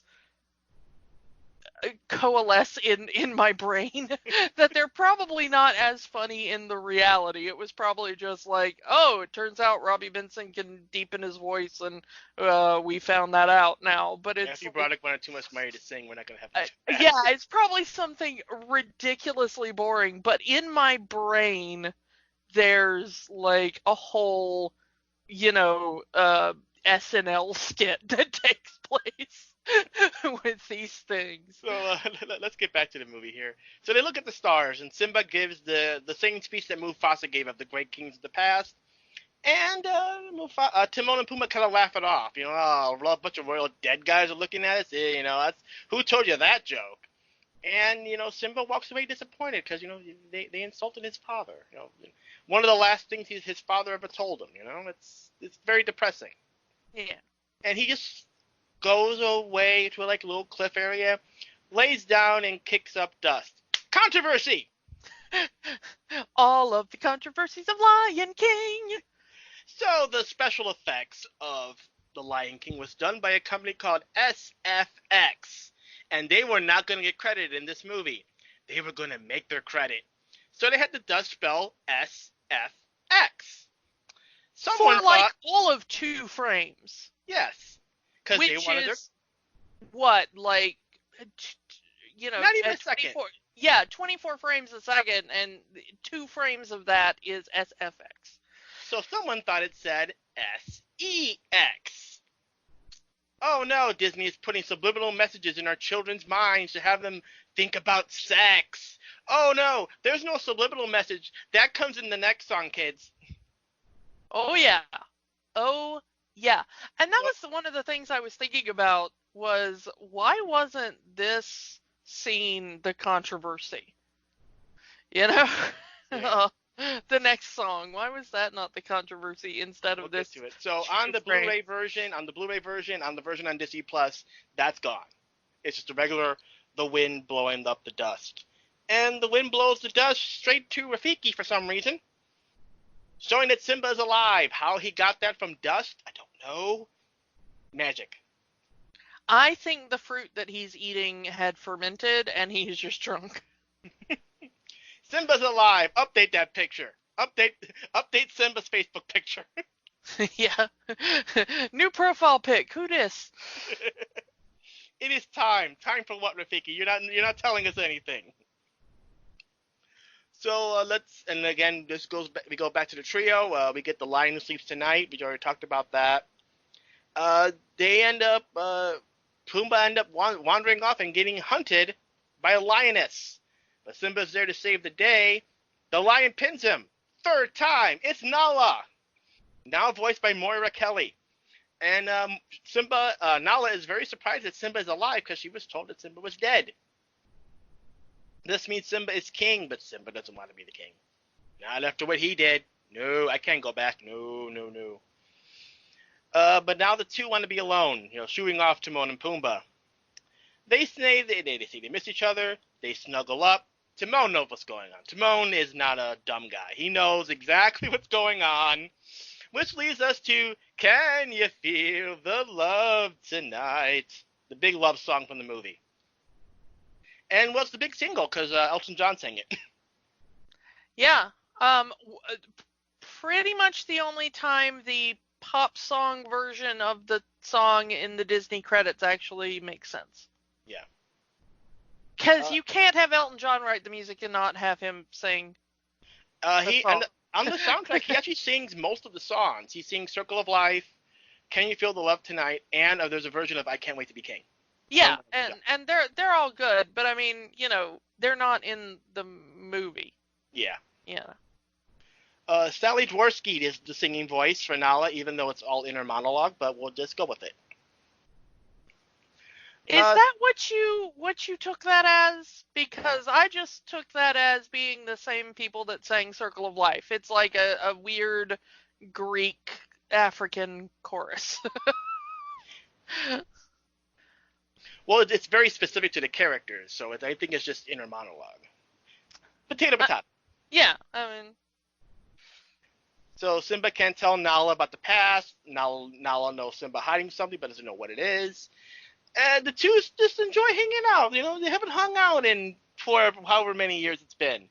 And they start tumbling around, and then Nala gives the bedroom eyes. Boy, does Nala give the bedroom eyes. Disney, turning on your furry king since 1973. Is that when Robin Hood came out? Yes. Robin Hood is absolutely the reason why there are so many furries right now. We love you, furries. We love you guys. But yeah, I mean, they are not subtle at all in the rolling around in the grass scene. And the little lick/kiss right before the bedroom eyes. Yeah, although the look they give to Simba as he's like, oh, that was a brilliant bit of animation. I absolutely love that. Oh, this is where we're going now. So you form your own conclusion, kids. We're keeping this thing PG. Even though Disney tried not to. Yeah, again, like you said, why isn't this scene the controversy? So Nala tells Simba what happened with Scar as the king, and Simba will not go bad. He won't go back. Excuse me, I misspoke here. I just love the idea of Simba breaking bad, walking back into the Pride Lands and being like, "You don't understand, Scar. I'm the one who knocks." More like I'm the one who roars. Yeah. So he won't go back, and well, this date sure went south. This date was going so well until, Simba had to open his mouth. Yeah. So Simba walks off and meets up with Rafiki. And Rafiki knows who Simba is and says Mufasa is alive. He lives in you. And He Lives in You is a whole nother song from the musical that they put in the sequel. Yeah. Though I think that the song would have fit in here, honestly. Yeah. This honestly does have one of the the morals in a Disney movie, but It can hurt, but you can, yeah, lay on it or learn from it. It's such a tiny little scene, but it is such a great scene, and Robert Guillaume does it so well. Where, you hit him on the head, and why'd you do that? It's in the past, but it still hurts. Yeah, past can hurt. Which I think is an excellent moral, and maybe should have been in the movie more. Yeah, you can learn from the past. That's more people needed to get the message on that scene. I'm just saying. Yeah. So we meet the ghost of Mufasa, and he tells Simba to take his place as king, to take his place in the circle of life. You are my son, the one true king. Remember who you are. It's not like that one line didn't really make sense. Like, he didn't forget who he is. He's just doesn't want to be that. But death. He's a dead lion. Who knows? Yeah. I don't know. It's weird up in the stars. It's very strange. Yeah, the other thing that was really kind of painful to me as a kid is Simba chasing the cloud. Yeah. As it disappears. That, like, last little bit and desperately trying to hold on to it. Boy, that's a twist of the knife right there if you've ever been through that. But a brilliant idea animation wise to have Mufasa appearing in the clouds. I mean, they could have easily had him appear in the water when Simba was looking at it, but it doesn't have the metaphorical resonance of looking up to the stars and seeing the dead kings of our past. Yeah. Which, that's great, and it's slightly more interesting animation-wise than creating like a constellation that suddenly looks like Mufasa or something else that they could have done with that. Yeah. So more words of wisdom from Rafiki, and Simba is going home. Yeah. Rafiki tells Nala, Timon, and Pumbaa that the king has returned.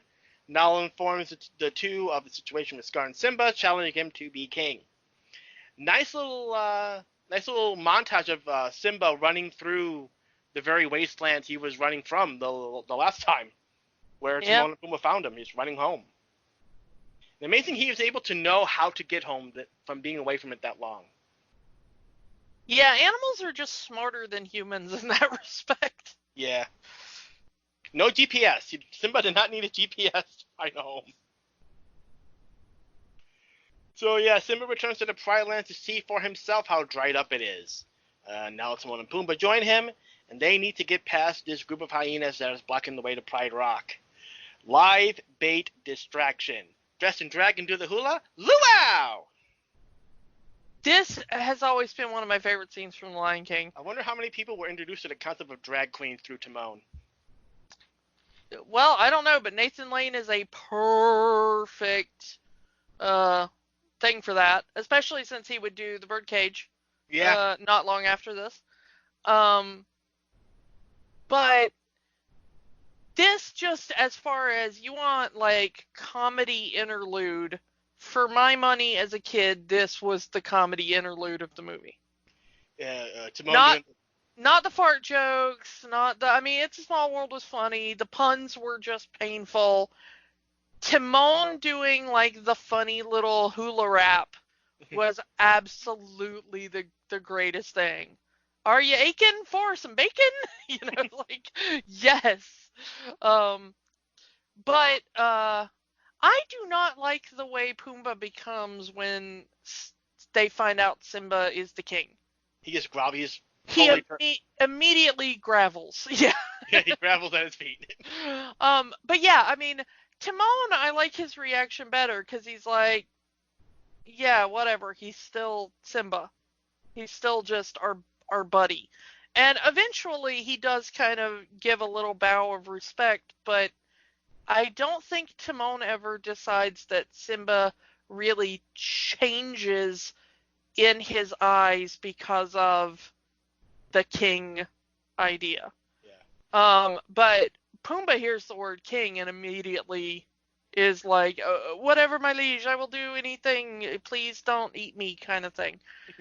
Which I hate. Oh man, do I hate that?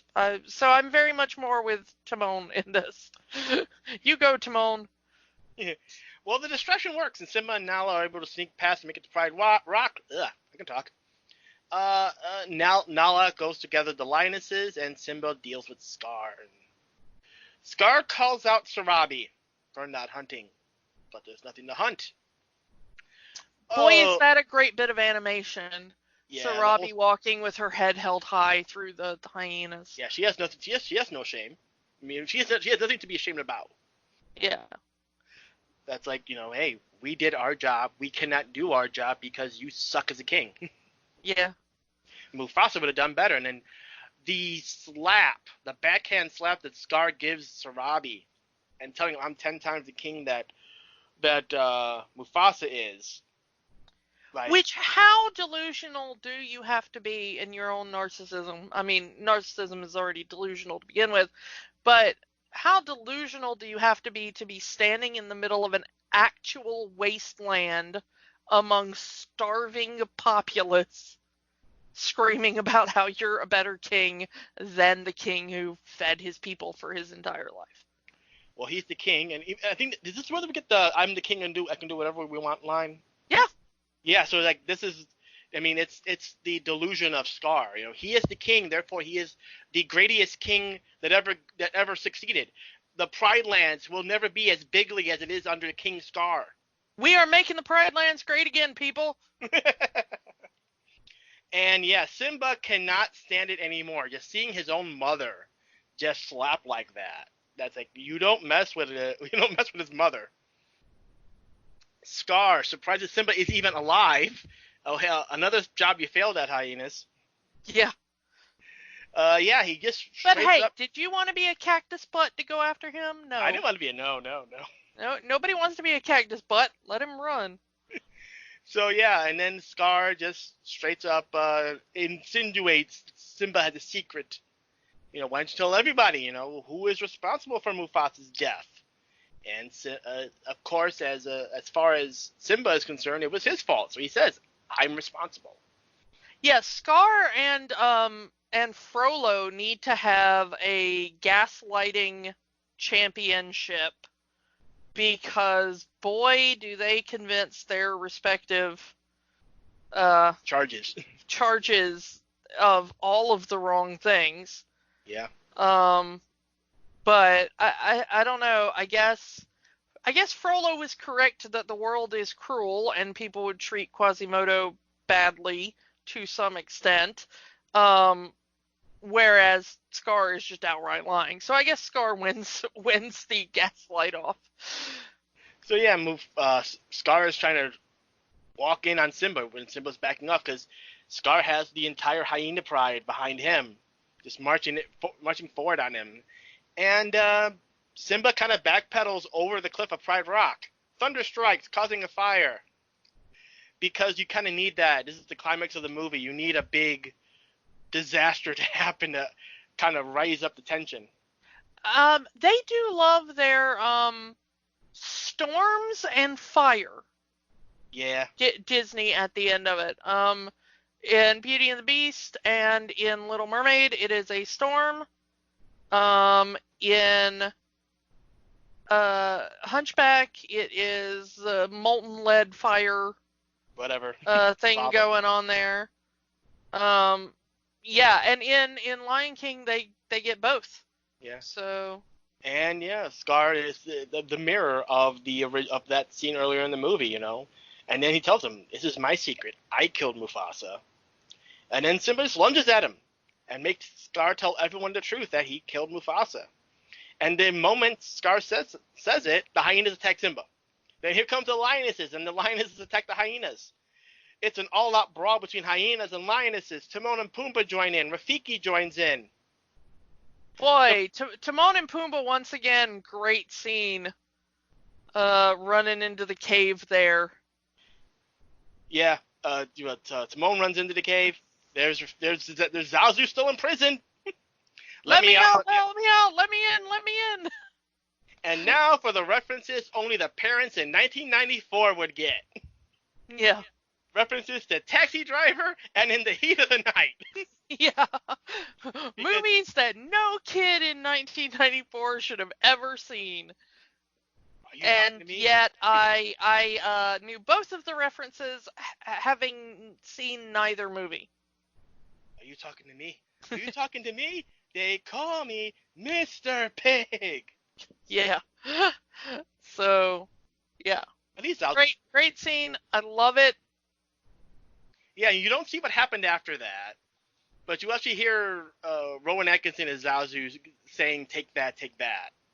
So at least I assume Zazu got a few licks in. You don't see it, but I assume he does. Zazu seems like the sort of douche that would stand beside the fight being like, yeah, punch him. And then as soon as the bully got the other hand, be like, rah, go bully. Well, at least Zazu's free. He got out of the chain. Yeah. And then again, another reference, the Arsenio Hall dog bark. Yeah, which I think more kids at the time would have known. Yeah. Even though that was an adult show, that was such a huge part of the culture at the time, that you would have known it even if you hadn't been allowed to stay up late enough to see that show. Arsenio Hall is popular, man. Yeah, Arsenio Hall was absolutely the biggest thing on TV at the time. But it does date the movie, unfortunately. Yeah. But it's only the one reference, so we can slide past that. So Simba has Scar cornered now. Scar says it's the hyenas that are the real enemy, and it was all their idea. So Simba tells Scar to run away, just run away, never return, because hey, that's what he told whole history thing. And Scar just swipes some burning debris from the ground and throws it in Simba's face, and we get the fight between Simba and Scar. And it's not a very actiony fight, but it is very much like real lions would fight. Yeah, and all in slow motion. Yeah, they're on the hind legs, they're slapping each other. It's just, yeah, and the slow motion and the score help a lot, and the booms they give to each slap. Yeah. Scar's slap knocks down Simba. He lunges at him, and Simba with the counter, throwing Scar over the ledge of Pride Rock. And Scar goes over the top rope and outside the ring. So That Scar, is absolutely, we both know how much of a wrestling ending that is. that is. Out to the outside of the ring where, there is the dramatic beat down on the outside of the ring when your own crew turns on you, Yeah, I'm getting to that. Scar gets up, he's met with the Scar gets up, he's met with the hyenas, and they heard what Scar said. This partnership is over. This team no longer exists. And the hyenas all pile on Scar and eat him. He dead. Yeah. This is probably the most gruesome death that any Disney villain really gets. It would have been more humane if he had been thrown into the fire. Yeah, it's like you kind of, even somebody as disgusting as Scar, you kind of like, ooh, I wish that fall would have killed him. That would have been a much kinder death. Also, this is Ed's shining moment, Ed the hyena. Yeah. Because another moment with Jim Cummings doing that evil. This is almost like a Joker style laugh, the way what he's doing. Yeah, it's because Ed has been the kind of just goofy sidekick for the entire movie. He's been the butt of the joke, and then when they turn around and they go, Ed, and he just starts evilly laughing and advancing on Scar, and even as an adult, that kind of makes your blood run cold. You're like, wow. If Jim Cummings never played the Joker, it was a crime. Yeah, I don't think he ever did. I don't know that he did, but he's done so much, I hesitate to say for sure. So there actually is an alternate ending that for this scene that it's not on Disney Plus, but it's on one of the DVDs. Where Scar actually wins the fight. Scar, it's the reverse. It's Simba slap knocks down Scar, and Scar is the one with the counter throwing Simba out. And then afterwards, he's laughing that he's won. He is the true king, while all of Pride Rocks is on fire and engulfs him, and he gets burned to death. So much this might be a better ending. Yeah. It does seem that Jim Cummings did play one of, it looks like one of Joker's henchmen. Yeah. No. A party clown that was involved in a Joker plot, it does seem in Batman the Animated Series, but he never actually did the Joker. That's a crime. It is a crime if Mark Hamill ever needs to step aside for some reason. Jim Cummings needs to do the Joker. Yeah. So then after the end, it starts to rain and puts out the fire. And Simba walks up to the cliff of Pride Rock and roars and takes his place as the rightful king. Go ahead, Kiki. Okay. I'm not sure if there are 0 lion roars, but there are definitely fewer lion roars than you think there are. Because pretty much every lion roar in the movie was provided by, say it with me now, gang, Frank Welker. Okay, so Disney did get a lot of footage and audio of lions and other wildlife for the movie. They've been doing this since Bambi, where they will actually have a lot of reference footage, or when it is safe for the animators to be in the room with the animals, they will bring in animals and let the animators, watch them up close. But what they discovered is that lion roars, although very kind of powerful if you hear them in the wild, don't quite record as well as you would hope. And they were trying a lot of tricks and stuff like that. And then I guess what happened with somebody at Disney was like, hey, what about that guy we always get that does all the animals things? And so they got Frank Welker in, and Frank Welker provided most of the roars by roaring into a giant plastic trash can. It was a metal trash can. It was a metal. I saw that footage. It was a metal trash can. Oh, it looked plastic in all the things I saw, but that's looks like a metal. Well, my faulty memory. The point is, the famous roar at the end where Simba roars. That's Frank Welker. Yeah. Uncredited. Does not get a credit in this movie, and it's a shame. Yeah, but they used his roars extensively. Through that, and there is amazing footage and pictures and things like that of Frank Welker standing at a microphone holding a giant trash can, roaring his heart out, and bless him for it. That is probably my favorite voice actor story in all of history. Yeah. Is Frank Welker just standing in a booth. And then recently, Alan Tudyk. There is footage of Alan Tudyk doing the chicken in Moana, and he's just clucking and crowing his heart out, and then he stops and he looks at the camera and says, "I went to Juilliard for this." Which, it's so great, but I respect the hell out of any voice actor who does that sort of thing, because they make our lives so much better in doing it, and they have all my respect. So yes, the Pride Lands are once again green and full of life. I'm not sure how that transition happened from magic. The magic of the roar, apparently. No, it is that we should all bow to the rightful ruler, which is decided by who happens to be born at the right time to the right people. Apparently. Sorry. I love Disney, but they need to get away from royalty. Yeah. I like that they let's go ahead and talk about the end of the movie. Yeah, so Um, Final Lesson of Life, in a scene that mirrors the opening scene, Simba and Nala welcome their own cub into the world. It's lifted up just like it was in the beginning of the movie. Circle of Life complete. Boom. Title. yeah, and this is it's a great way to end the movie. Yeah. Once again, that song, you can't hate it when you hear it. It is a showstopper.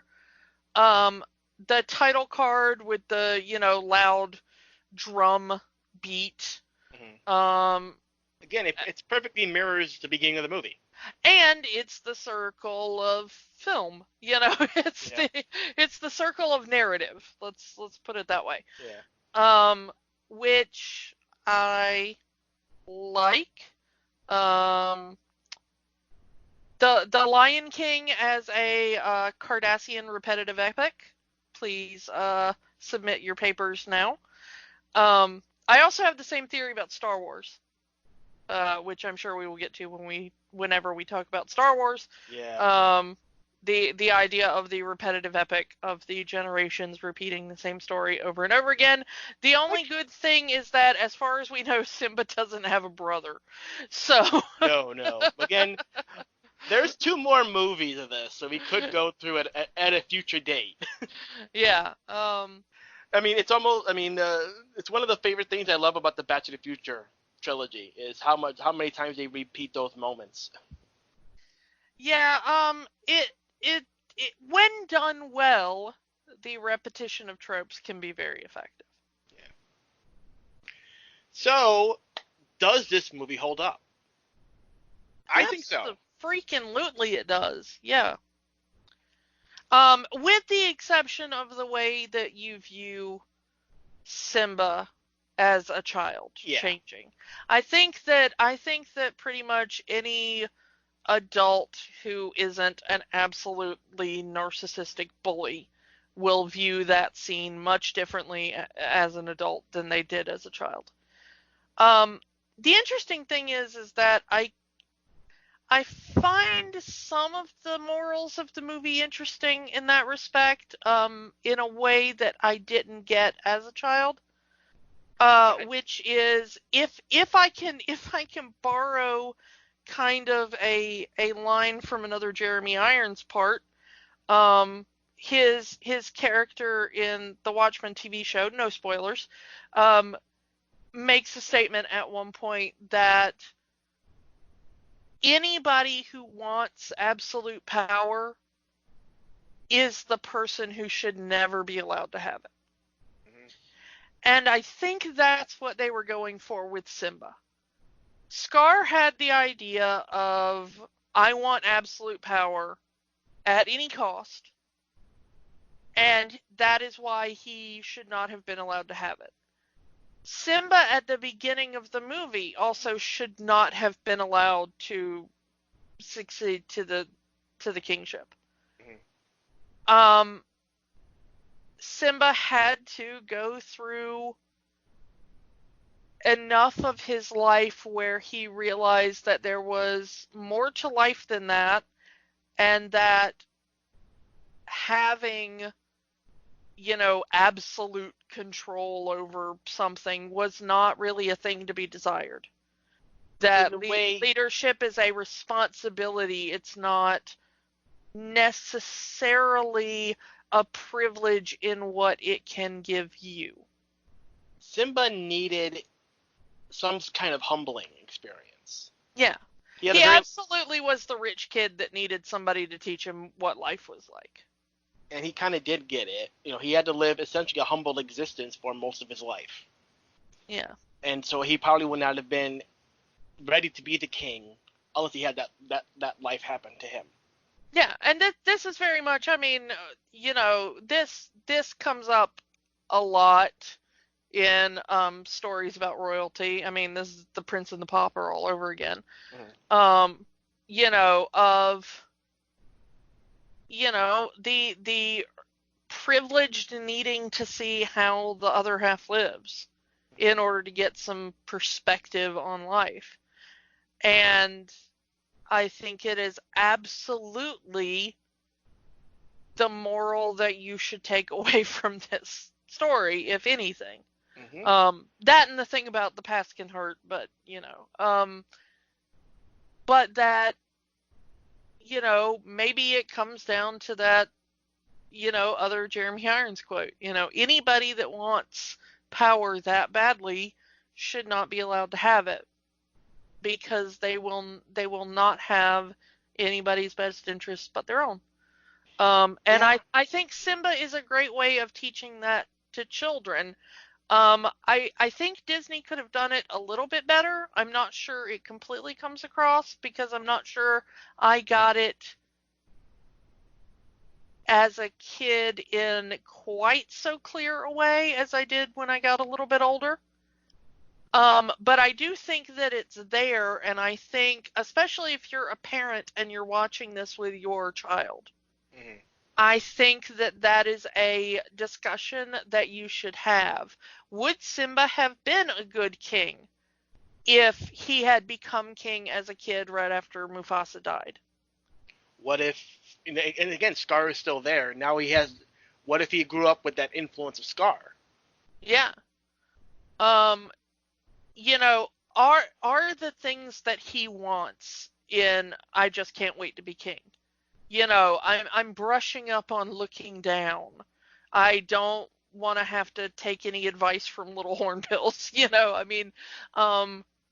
And in a way, are these laudable goals? You should be talking about that with your children, I think, when you're watching movies like this. I mean, if Simba had become king straight away, he would have been Scar. He would have absolutely been Scar, but he would have had the one thing Scar didn't have, which would be the raw power. He doesn't grow up to be kind of as big and muscular as Mufasa, probably because he's been eating bugs for his entire adolescence, Timon. Yep. But he absolutely does have more physical power, and also the backing of the lionesses. Yep. Which Scar never had. So yeah, I think Simba becoming king at that point in time absolutely would have been a far worse in some ways, because there would have been, I'm not saying there wouldn't have been anybody to depose him, but there wouldn't have been anybody to depose him. What are they going to do? Who are they going to fall back on? And as much as I would like to see like a democratic populace uprising in the Pride Lands, that's not going to work in Lion society. No, it's not. So I think that's all we can say about The Lion King. Again, yeah. If you have the choice, I'm going to say this right now. If you have the choice between watching the original animated film or the live action film, I definitely would recommend the animated film. Even if I have never seen the live action movie, I'm still going to say watch the animated film. If you have Disney Plus, watch it. Digital, whatever. The animated movie is a classic. It should be watched over and over and over again. And again, talk with your kids about the lessons in here, about the past, about selfishness, because Simba was a very selfish kid. He wanted what he wanted, and he didn't care, because really he was the spoiled rich kid, like you said. Yeah, and honestly, I mean, we don't really say it in every one of these things, but if you have kids, you should absolutely be watching movies alongside of them and talking about what the movies, what the shows, what the songs they're listening to is actually telling them. Teach them to think about it. The TV is not a babysitter. Teach them to think about it critically. Teach them to question it, and you should be doing the same with your own media, even as an adult. Yep. That is kind of one of the things we're here for, I think, in this podcast. Trying. Is not only rewatching to see if it's entertaining, but rewatching to see what we were taught as kids. Was that a good thing or a bad thing? How did it shape us? And you should absolutely be doing the same thing with your kids now, but proactively. Yeah. So let's move on to the next episode. we talked about it earlier, but Pocahontas is the next movie that came out after Lion King. It was a movie that was worked on at the same time as The Lion King. And next week we will go to colonial United States and see Pocahontas and Mel Gibson. Yeah. Oh, there's so much we're gonna have to talk about. Yeah, it's gonna be a fun one. Oh, Yeah, you forgot Mel Gibson was in that movie, didn't you? I had tried to wipe that from my memory. But honestly, if you think we've been getting political before, there is no way not to get political with Pocahontas. Everything about it is just steeped in politics. So Let's save all of that for next time. yeah. So for now, again, if you have your own opinions on Lion King or Pocahontas, please leave us a reply. Yeah, absolutely. Our social media is always open to anybody. We want to hear what you're thinking about the show. If you have any kind of requests, things that you like, things that you wish we could do better, whatever. Yeah, we're always open to requests. If there's a movie you think that we should cover on the show, let us know, and we will eventually get to it. Right now we're going through the Renaissance, but once we're done with the Renaissance, it's fair game. Yeah, we haven't really planned beyond that, so whatever you want to hear. We're running out of Renaissance movies. Yeah, you better get those requests in fast, because we're running out of stuff for Renaissance. So I guess that's all we can say right now. Again, we'll talk to you all next time, when we'll talk about Pocahontas. Oh boy. Be prepared. Be prepared. Bye. Stop recording. Thank you for listening to Rewatching the Magic. We invite you to keep the magic going by joining the conversation online. Find us on Facebook at Rewatching the Magic, on Twitter at Rewatch the Magic, and of course, find all new episodes at rewatchingthemagic.podbean.com. Until next time, remember, the magic is for everyone. It only stops if you let it.